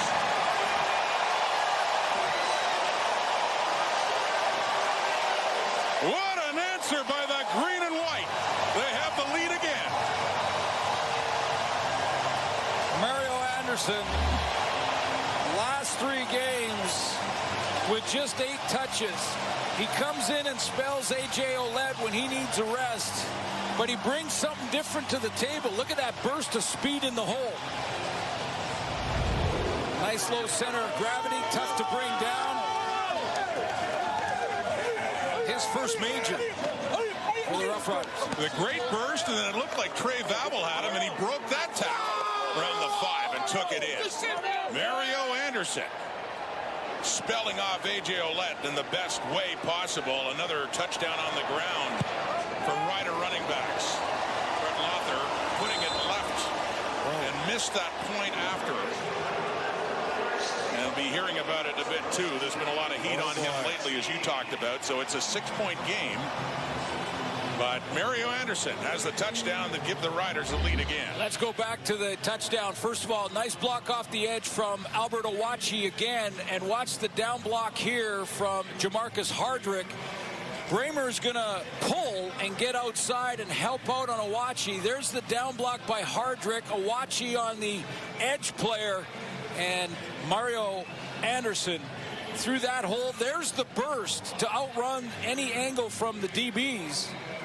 And he's in the end zone. And his first CFL touchdown, number 24, Mario Anderson, to put the Riders on top again. That's a couple big blocks from Owachi. Takes it in. Riders lead, but the missed point after try, so it's a 6-point game. And there's Andrew Harris, known very well as a former Blue Bomber and up against his old team where he had so many great years in Winnipeg, of course. Now the running backs coach. And enjoying a moment there with one of his running backs, Anderson. Hey, is that weak shoulder? Andrew Harris knew the Labor Day Classic a bit from the other side. Totally, and Brady Oliveira and him are good friends, and Harris has been a mentor for Oliveira as well. Like he was a coach back in his playing days, too. There's Peyton Logan running into his own man and finally gets circled by green and white just up across the 30 for Logan on the return. It was a 4-point game at halftime. It is now a 6-point game. They trade points. A touchdown for Dembski. And coming back the other way, a touchdown for Mario Anderson. Labor Day Classic in Regina, 23-17 Saskatchewan. Born to be wild. Through three quarters, in many ways looking like another classic between these two teams, but the one thing that is stunning as you look at these stat suits, only 15 yards rushing for the Winnipeg Blue Bombers. Yeah, when Brady Oliveira last week had over 130 yards rushing, just 15 and just a few touches. So, yeah, that is a bit of a surprise. Although, as we showed you in the third quarter, there has been times when the play call from Jason Hogan has been the option to give it to Brady or for Zach Collaros to pull it and then look for Dembski or someone else down the field to either run and throw. So there is times when a play call has given the option to Zach Collaros. He's just chosen to pull it. Well, these two offenses finding their groove late in the third quarter. The last time the Bombers had the ball, they drove down 5 plays. Touchdown pass, Collaros to Dembski. And after Saskatchewan went ahead again, a missed point after makes it a 6-point game to start the final 15. Setting up a screen to Oliveira at the 30. 35, puts his head down. Carney is in there. Few riders too. A.J. Allen as well in on that tackle of Brady Oliveira. Second down. Yeah, and this is another way to do that is the short passing game. Screen play, screen game, little swing passes. Those are basically extended runs. And that play from Jason Hogan was designed to go to Oliveira. No choice or no option there. Well, unless he was covered down and then Zach could have made it up as he went along. So Oliveira gets 6. It's a 2nd and 4. Crowd picking up here again at Mosaic. Their riders leading by 6. It's a tight one. 23-17. Handing off that time to Oliveira. Finds a hole and more. Still on his feet. And a flag does come out. Back closer to the original line of scrimmage, but that would be easily enough for another first down. Winnipeg, no end, 5-yard penalty. We're going to replay second down. But no, penalties against the Bombers on 4 procedures, so it's coming back.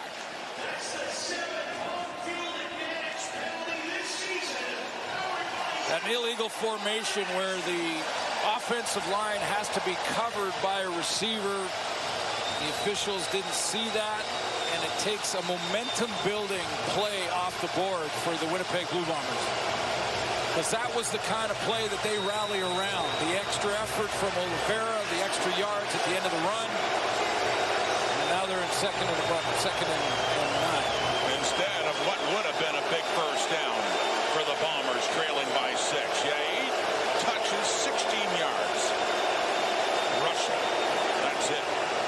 2nd and 9. Quick hitter over the middle. Good work after the catch, too, by Dylan Mitchell. Great work after he caught that football to get the first down across the 45. Yeah, Dylan Mitchell, great route here by Mitchell. He's going to go inside, a little bit of a waggle, be patient with the route so he doesn't run into that next defender, which was Roland Milligan. Was patient till the ball arrived and then did a little extra lifting after the catch. Mitchell, just his 5th game with the Bombers, signing as a free agent in the offseason for 3 seasons with the Edmonton Elks. And we have a challenge coming up here. Corey Mays talking things over with Andre Proulx.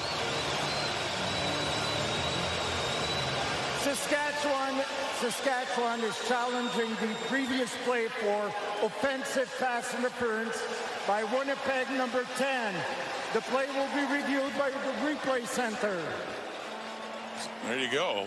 Accusing Nick Dembski of offensive pass interference. So the replay center will review that and deliberate and make a decision in a few moments. A quick look as we head to break on that play.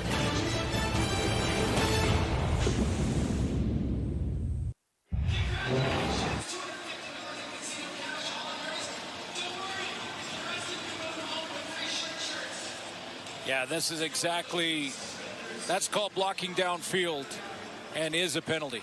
Well, here's the decision from the replay center. A Upon review by the replay center, there was offensive pass interference on Winnipeg number 10. 10-yard penalty. It remains second down. So basically a pick down the field. Right. I mean, it's blocking before the ball was caught. And it goes under that same category as offensive pass interference. So good challenge by Corey Mace to see it, have his spotters see it, and take that first down off the board. Yeah, negates another first down, pushes them 10 back, and that was a 2nd and 9, so now a 2nd and 19. And Winnipeg is pushed back to their 22. Just under 13 minutes to go in the fourth quarter. 2 penalties negating first downs in this drive by Winnipeg with 4 receivers to the right. Polaris, they don't get it off. It's another penalty with the crowd helping out. Time count violation. Winnipeg number 8. 5-yard penalty. It remains second down.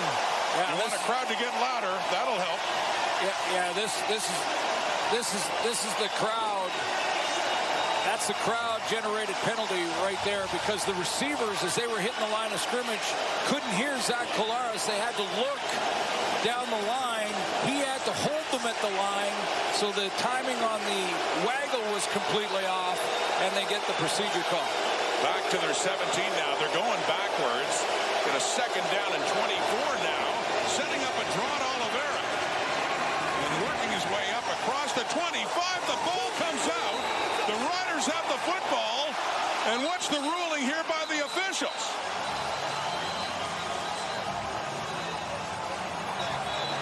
Well, was he down? Was he down?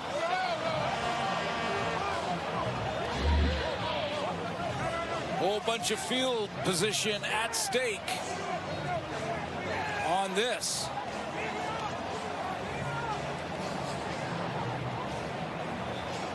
Tough to see the right knee. Was that right knee down before the ball came out? They haven't made a ruling yet. They're conferencing on whether or not the right knee was down before the ball came out.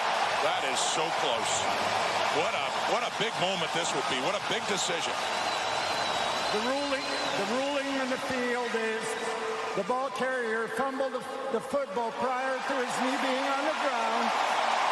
Therefore, Saskatchewan will have the ball. We also have an objectionable conduct penalty on Saskatchewan number 42.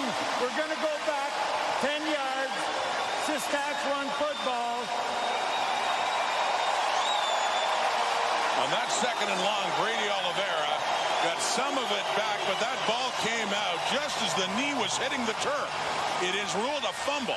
It's Saskatchewan football.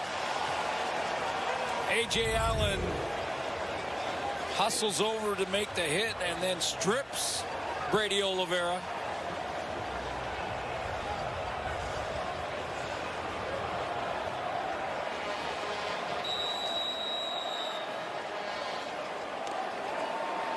And a big turnover in the first half. One play later led to an A.J. Ouellette touchdown. Points off turnovers. -8 coming in for Winnipeg.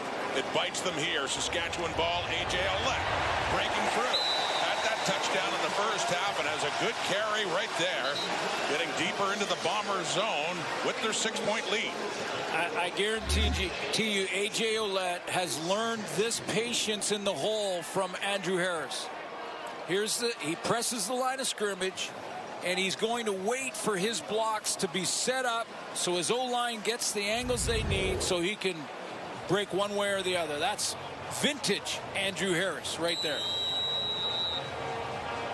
And they're back in the territory of the running back again on a 2nd down and a yard.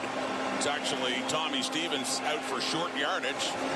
Short yardage QB does as he often does. He keeps his feet and he gets some more.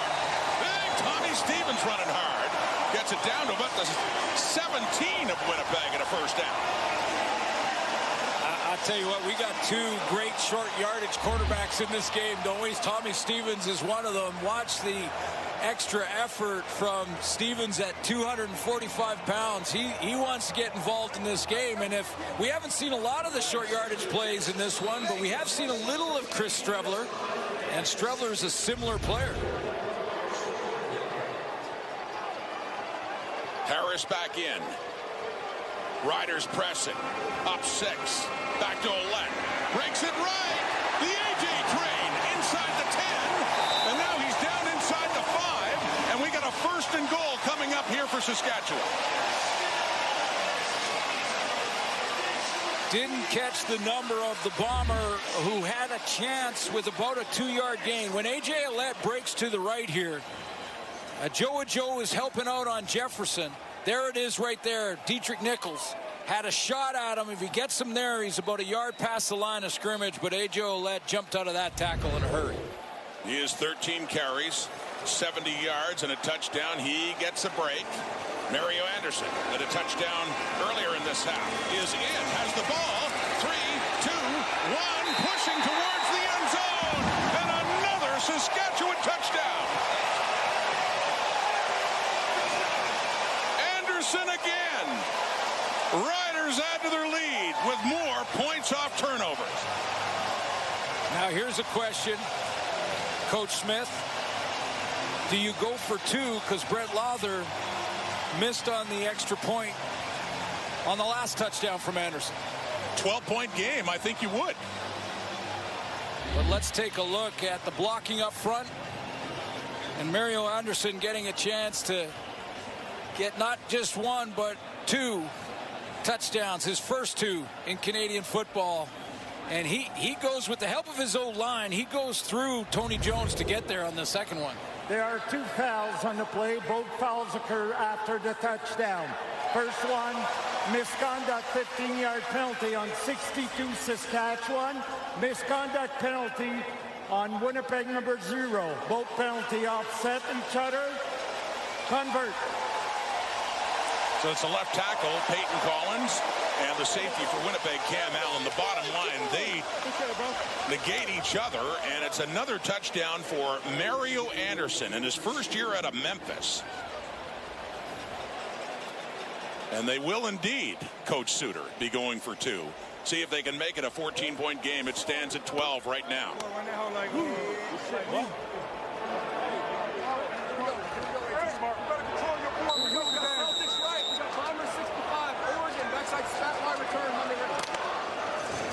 The 2-point try with the ball placed at the 3 for Trevor Harris and the Rider offense.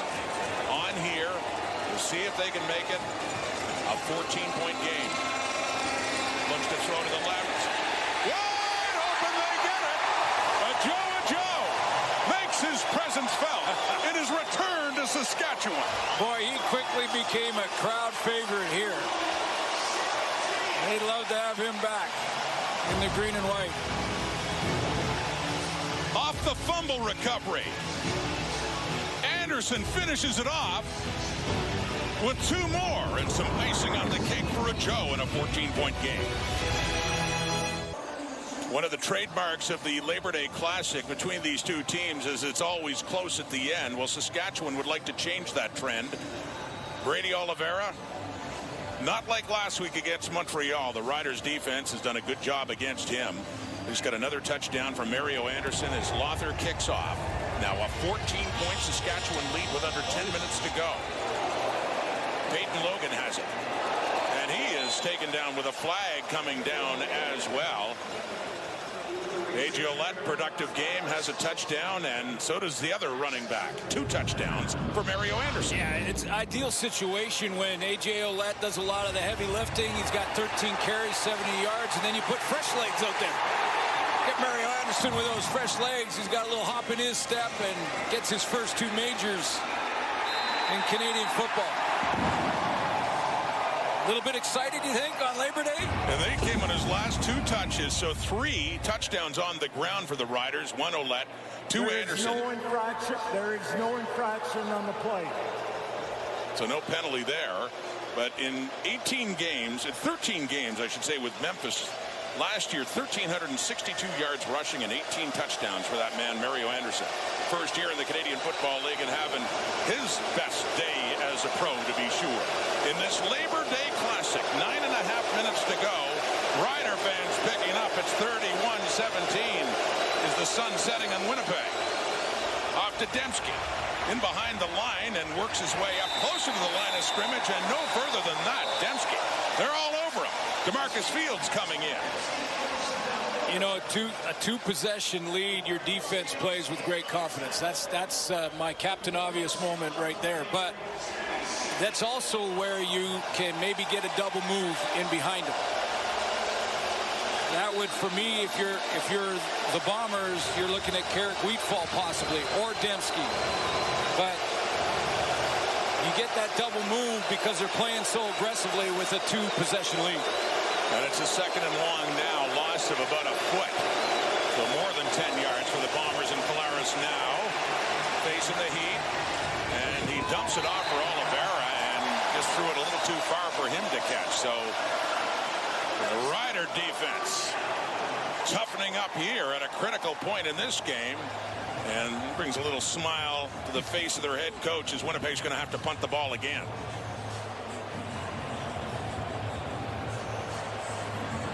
Now, if you thought we saw a lot of A.J. Ouellette and Mario Anderson previous, with 8:33 to go and a two-possession lead, I know they'll lead on that running game. Mario Alford, one very impressive return that certainly helped the Riders out in this game in his first game back. Time to go back to work for Ouellette after Anderson did some heavy lifting. Rider football, 8:26 on the clock, fourth quarter.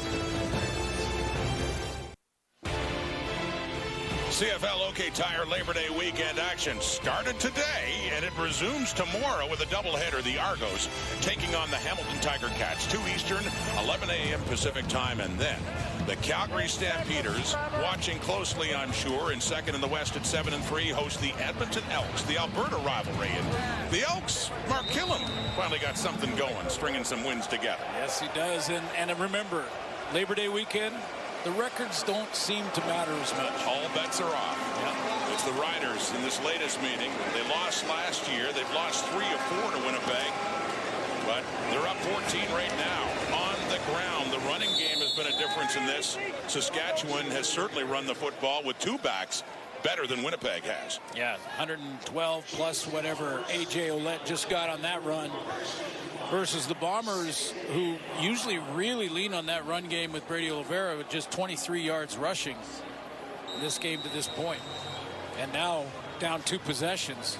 They got to get chunks to try and come back. But it starts with a stop on D. And a big 2nd and 5 now after that pickup by Ouellette.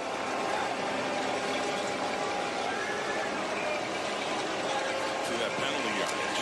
Harris swinging it out to Ouellette, cuts it back and spins, tries to pull his way across the 50, still shy of a first down though, so the Bomber defense does its job, as it looks like the Riders will have to kick it away.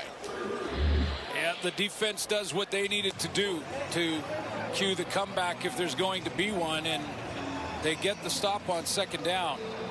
You know, this Bomber team throughout the last 5 years, in their 5 appearances in the Grey Cup out of the West Division, there's been sort of the formula: running the ball.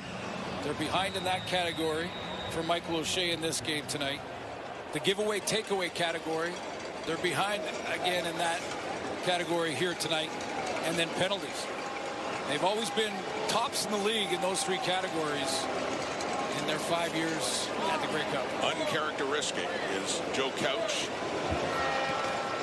from his 40. Trey Vavel, one of the top returners this season in the CFL. Bombers can use a big return coming up. Coverage, though, is good as he turns it back to the right. That's Aaron Patrick coming in on special teams to stop him right at the 21. Back comes Collaros and the Winnipeg offense, and they've got some work to do now. 6:20 on the clock in the fourth quarter. Winnipeg trailing now by 14. Yes, but 6:20, plenty of time in Canadian football, down 2 possessions. I've seen many a comeback, in fact, in the final 3 minutes of the game, down 2 possessions. Not just the CFL in general, but these Labor Day Classics. These 2 teams, it happened with the Riders, down a couple of touchdowns in the second half. They, in the dying minutes last year in this field, were down 8 points. They came back with a touchdown, missed the 2-point convert, but had a chance to win it. It was deflected at the line and intended there for Kevin Sklarcius. And DeMarcus Field is in on him. It's incomplete at 2nd down. in order to eliminate the double move opportunity for Zach Collaros against an aggressive defense up by 2 scores. Corey Mace goes with full pressure. Free guy off the edge, and Baldonado got his hand on that. Baba Baldonado touched it, but it still went Claricius's way, and coverage was good. 2nd and 10. This crowd is animated, is energetic, is lively as they have been here at Mosaic. Feeling the moment on Labor Day. Collaros gets rid of it. No, intended for Schoen, and Milligan was right with him, and he can't control the football, and it heads out of bounds. And it's 3rd down and 10. Sheehan will come on to punt it away. Last year's top defender in the league is finding his game again as this season has gone on. I mentioned the 4 interceptions for Roland Milligan. That tied the lead coming in, and he just runs Schoen out of bounds here. Quick close from number 0. So Sheehan the punt. Alford waits for it at the 41. Saskatchewan has some room in midfield, and he's got more. Cutting it back. 45 fumbles the football, and the Bombers have it. Just on a great return there by Alford. It is Jake Kelly coming up with a big turnover for Winnipeg. Take a look at how that ball got hit and tackled. Kelly from behind is going to regroup. There's that's where it got punched out. Kelly recovered it. Kyrie Wilson on the cover teams. He punches it out. Another big play. Huge game. Can this be the play? Well, we talked about how the turnovers are hurting Winnipeg in this game. Big one in their favor. They're at their 46. They get the ball again. Collaros over the middle, and it's caught in a crowd by Claricius. Had a big one in the first half, and that one he hangs onto the football and takes a hit down inside about the 42 of Saskatchewan. Well, Kevin Claricius knows he's going to get hit here, and he braces for it. And in fact, Jackson Ford probably got the worst of it. That's a big receiver over the middle. Big target, catches it, hangs on. Had a beautiful Kenny Lawler-like grab back in the first half. Helped set them up for a touchdown. We're in the Rider zone. 4:24 on the clock. Down 14. Collaros gets it away. Claricius again inside the 35, down to about the 33, and that is close to another Winnipeg first down. Collaros taking a hit on that pass. Yeah, that D-line's getting there. Claricius might have to go off. Timeout. Winnipeg, timer, please reset the game clock to read 4 minutes, 11 seconds. 4:11, please. I believe that was Malik Carney providing the pressure on that one. Like Claricius got up and was shaking his head a little bit. Stays in the huddle. Some big catches for second-year receiver Kevin Claricius. You saw the hit taken by Collaros. He was knocked out of this game a year ago and a hit by Miles Brown.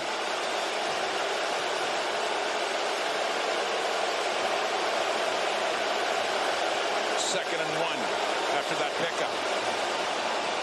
Collaros to throw on that second down. Chucks it deep into the end zone. Touchdown, Winnipeg! Wow! After the turnover, they answer quickly. It is Carrick Wheatfall with the touchdown, and don't look now, the Bombers are back within a score. Well, and the key block on the play is from Brady Oliveira to give Zach Collaros a chance to climb up in the pocket and find his receiver down the field. That's a huge block on a free man off the edge. Without that block, the play is dead, but it's kept alive by Brady Oliveira, and that gives Zach Collaros a chance to drop it in over the shoulder of Wheatfall. Carrick Wheatfall, in his second year with the Bombers, has his third touchdown catch of the season in what had been a quieter game for him. Just his second catch, 36-yarder. And the kick was good by Castillo, so it's a 7-point difference again. Take a look at the route run by Wheatfall. The guy that early in the season was the deep threat, and in the last 4 or 5 games has been quieter on those deep balls. You haven't seen as many of them. In the first 3 games, 5 explosives. In the last 6, 0. He had 1 last week, a 32-yarder. And they get him going again when they need him most. Now it's a 1-possession game. In 5 of the last 6 years, the Labor Day Classic between these two teams has been a 1-possession game heading into the final 3 minutes. 3:57 on the clock here at Mosaic Stadium. 7-point difference after the Wheatfall touchdown. Riders still leading, but only by a touchdown.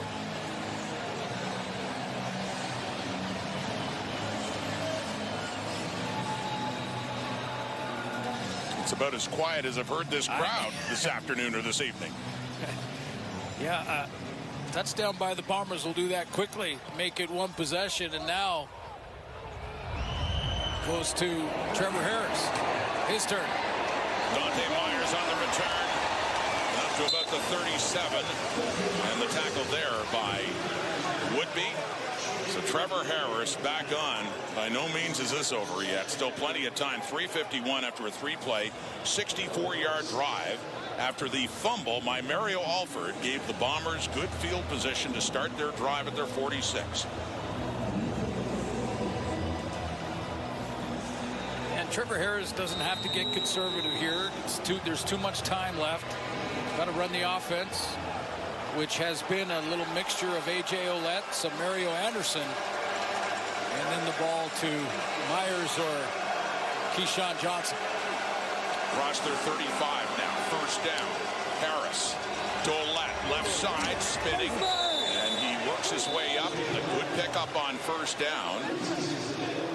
And lost his hat there with that flowing hair coming out. Up to around the 43. Second down coming up. Okay. I said,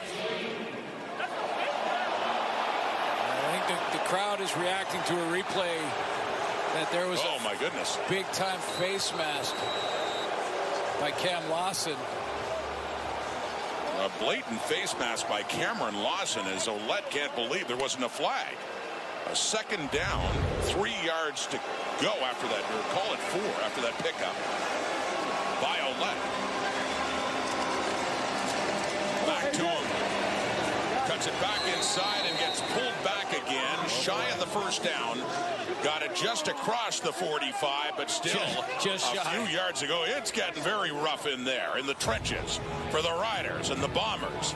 Expect anything less on the Labor Day Classic. A 1-score difference, 7-point ball game. Riders trying to hang on. A reminder, as we look at the beautiful half moon and the Sea of Tranquility. Not tranquil here. And OK Tire Labor Day weekend continues with a doubleheader. Tomorrow, Argonauts, Tiger Cats, followed by, in Calgary, tradition. The Alberta teams, the Elks, the Stampeders, 5:30 Eastern, 2:30 p.m. Pacific time. Labor Day weekend, and a classic way to start here in a 1-score game at Mosaic. The 60th Labor Day meeting between the Bombers and the Riders is not disappointed. 3rd and short. Tommy Stevens on, up around their 46. On this 3rd down play to get the first down, and Stevens does. Almost automatic for number 17. The lunges ahead. The drive continues for Saskatchewan with 2.5 minutes to go. Now you're inside the 3-minute warning. Now it's a chance for Trevor Harris to try and grind the clock. 3 or 4 first downs together should do it. And from the Bombers' perspective, not only do they have to fill the hole, make those tackles, especially on first down, but now have to try to rip the ball out, like try to tackle the football. Something that teams work on in practice. They got a big turnover on special teams. Last time out. Ended up leading to a touchdown that made it a 7-point game. Rider lead. Ouellette with the football.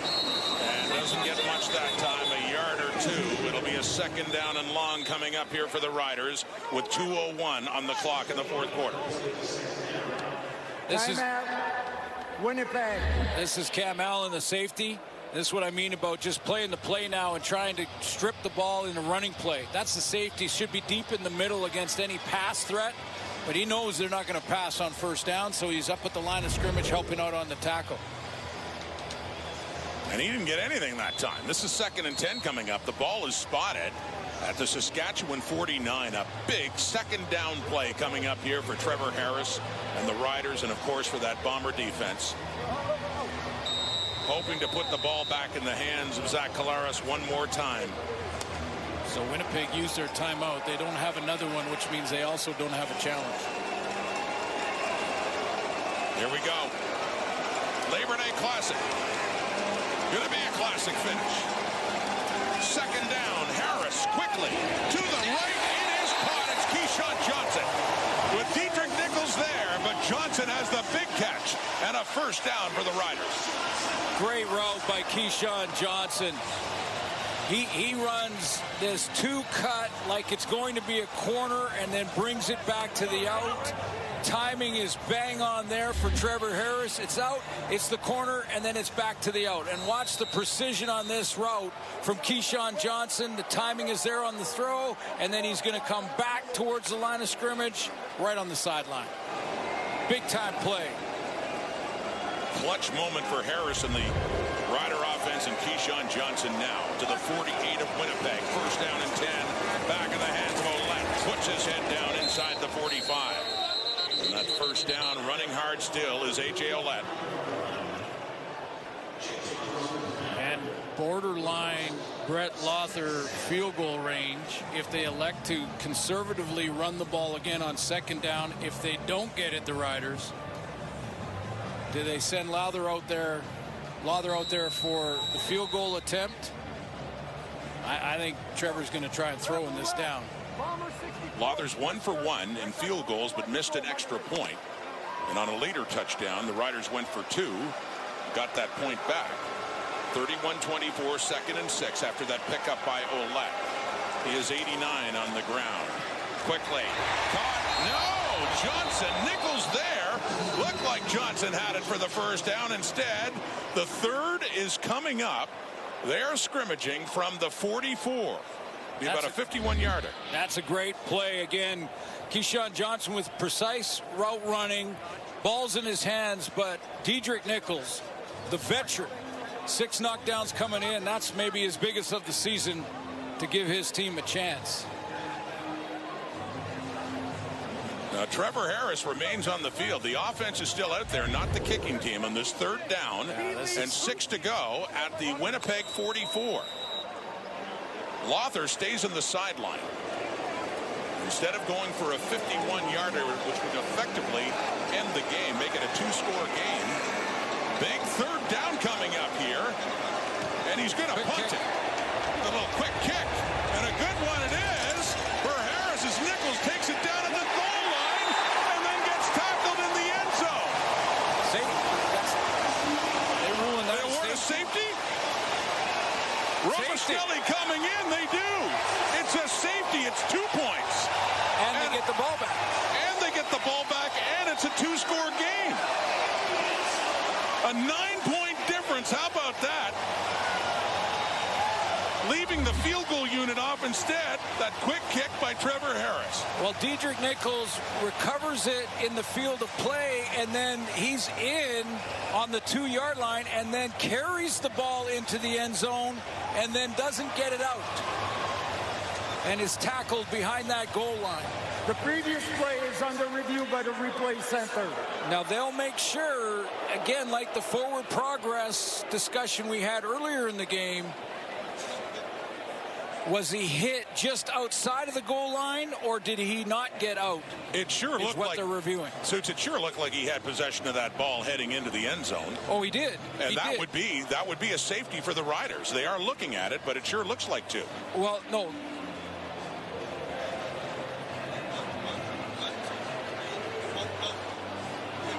Okay, so there's 2 things here. One is, if your momentum carries you in there as you're recovering the ball, there's a little leeway there for Dietrich Nichols on that. So saying he doesn't necessarily go into the end zone on purpose. Exactly. He doesn't bring it back in. Well, then this will be interesting. 2 points. 1 point. Here's the ruling. Upon review by the replay center, the ball carrier momentum brought him into his own goal. By rule, this is a single point. So 1, not 2, and it's important too because it remains a one-score game. It's 8-point difference. Now, and Winnipeg gets the football up at their 40. That's a big difference, not calling it a safety. Yeah, completely changes everything because then it was a 2-possession game. And basically game over because the Riders were going to get the ball back and have a 2-possession lead. Now it's a 1-possession game, and Winnipeg has the football. Crowd doesn't like it. Picking up the noise.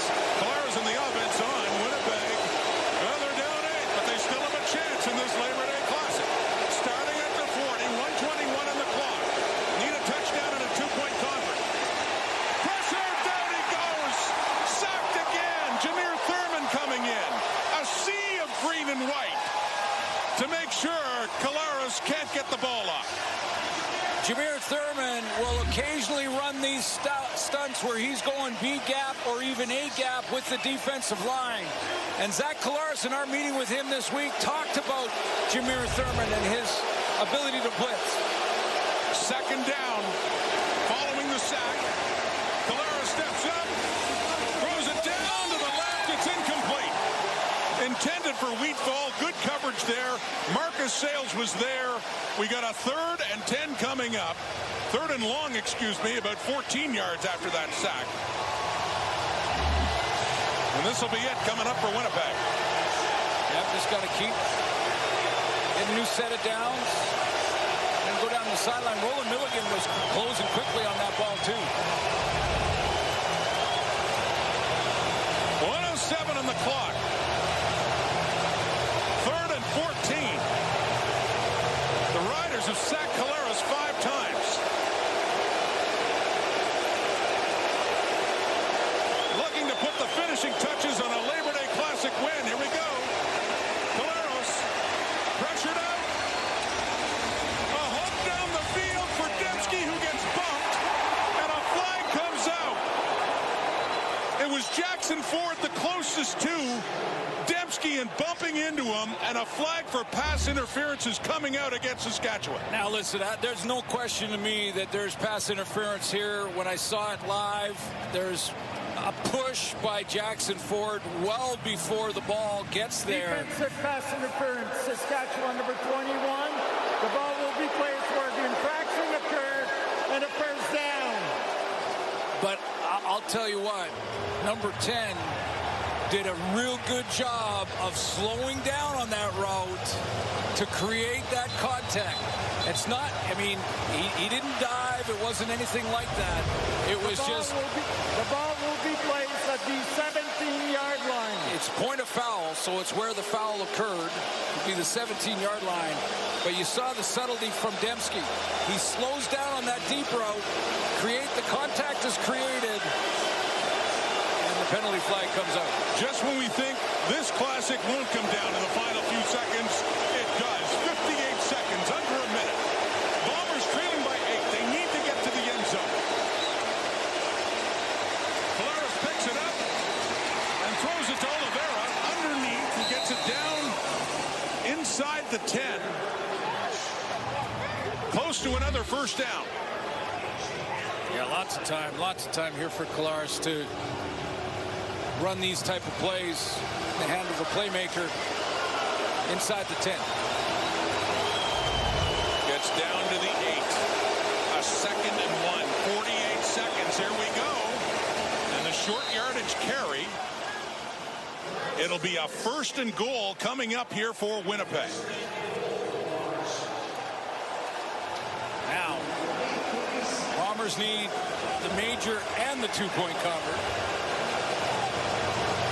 They got 3 cracks in time to get 3 plays in inside the 10. A year ago, the Riders were down 8.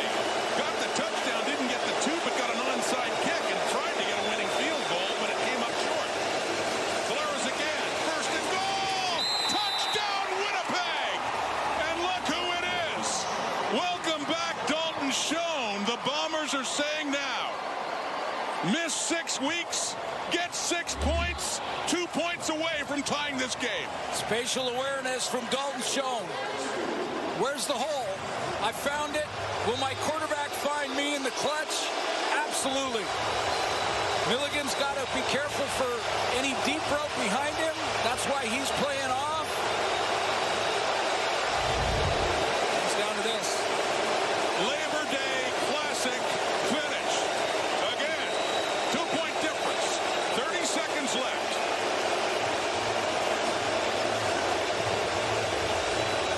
Just like a year ago. It's the other way around this time. The Bombers trying to tie it. Dramatic 2-point try. Polaris. Intercepted. Tavon Campbell. He can score 2 for the Riders if he takes it all the way, and he will. They denied the 2. They'll score the 2. Campbell gets to the end zone, and we got a 4-point game. The Riders lead with 30 seconds to go.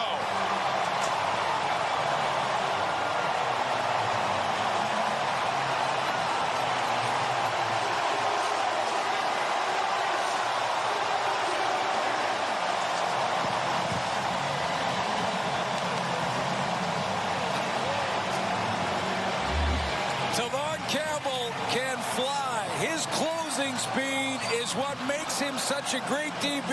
He closes on this. Zach Collaros thought he had an open receiver. That space disappeared in a split second, and look at him go. He is not getting caught from behind. All the way back to the end zone to score 2 for Saskatchewan and make it a 4-point game. Another look here. Yeah, I don't think it was the wrong guy to throw to. He just underestimated the speed and the closing ability of Tavon Campbell. And a year ago, when the Riders went for 2 and didn't get it, you see Collaros in pursuit, but to no avail. The Riders tried an onside kick with just seconds to go, and they succeeded in getting the ball. The difference being they were down 2 and had a chance to kick a field goal. And Mike O'Shea just sure can't believe it after how close the Bombers came. Now they need an onside. They need the onside kick. And they'll still need a touchdown. A field goal's no good, of course, because of the return by Campbell to add 2 points to the Rider lead. Castile lining up. Hands team on. Winnipeg's got to get the ball back with a half minute to go. Castile puts it up. Whistle blows beforehand. Prior to the ball being kicked, Saskatchewan called timeout.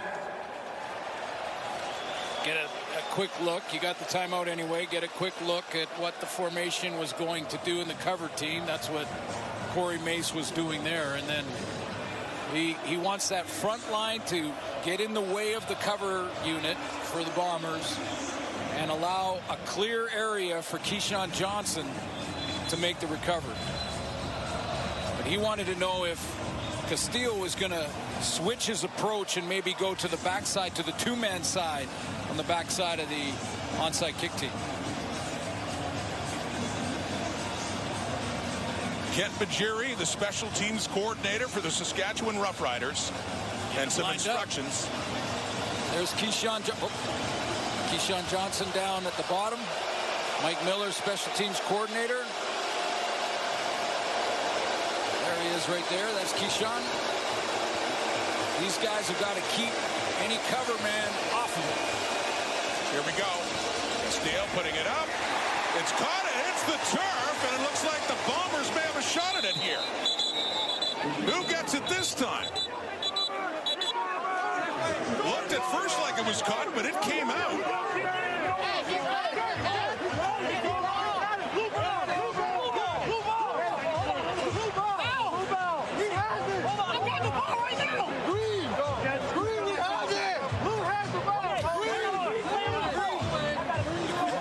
This is like a schoolyard as they try to sort this out. Whose ball is it anyway? Mike Miller. Andre Cruz says it's Rider ball.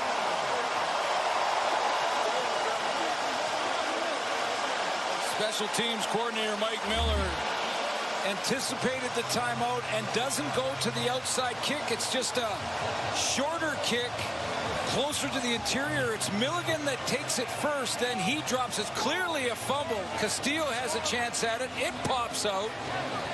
Then the fight is on. I know Jackson Ford, who had the PI call, was going crazy to try and get it out of there. They were that close to getting this. Just like the Riders did on an onside kick a year ago in the same situation. See, that close. I'm not sure, Rod, that ball would have gone 10 yards had it not been touched. But Milligan jumps up, and as long as he touches it, then it's a live ball. And the Bombers can recover. Exactly. What a game. What a finish.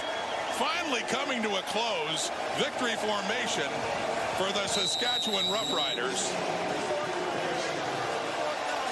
And these two teams will do it all again in a week over in Winnipeg. Cue up the Banjo Bowl at Princess Auto Stadium 6 days from now in Winnipeg. And these two will meet again as per tradition. But when you talk about Labor Day classics, they certainly upheld the tradition in this one, didn't they? Clock ticking down. A labor-intensive game to be sure, and a classic, but the day belongs to the Saskatchewan Roughriders. They hung on as they'll run one more play and beat the rival Winnipeg Blue Bombers dramatically. What else would you expect? That's what Canadian football is all about, and once again the players delivered. Right down to the wire. Tavon Campbell on a two-point convert takes it to the house. A big 2 points, not only for Campbell and the Riders on the day, but in the standings as well. With Calgary playing Edmonton tomorrow, Saskatchewan and Harris improves to 9-2. There you go. The sign is made. A sign of what's to come? We'll see. Next week, these two teams do it all again. Can't do it much better than this. Once again, a Labor Day classic lives up to the name. And it's the second time in 3 years the Riders have won it this time.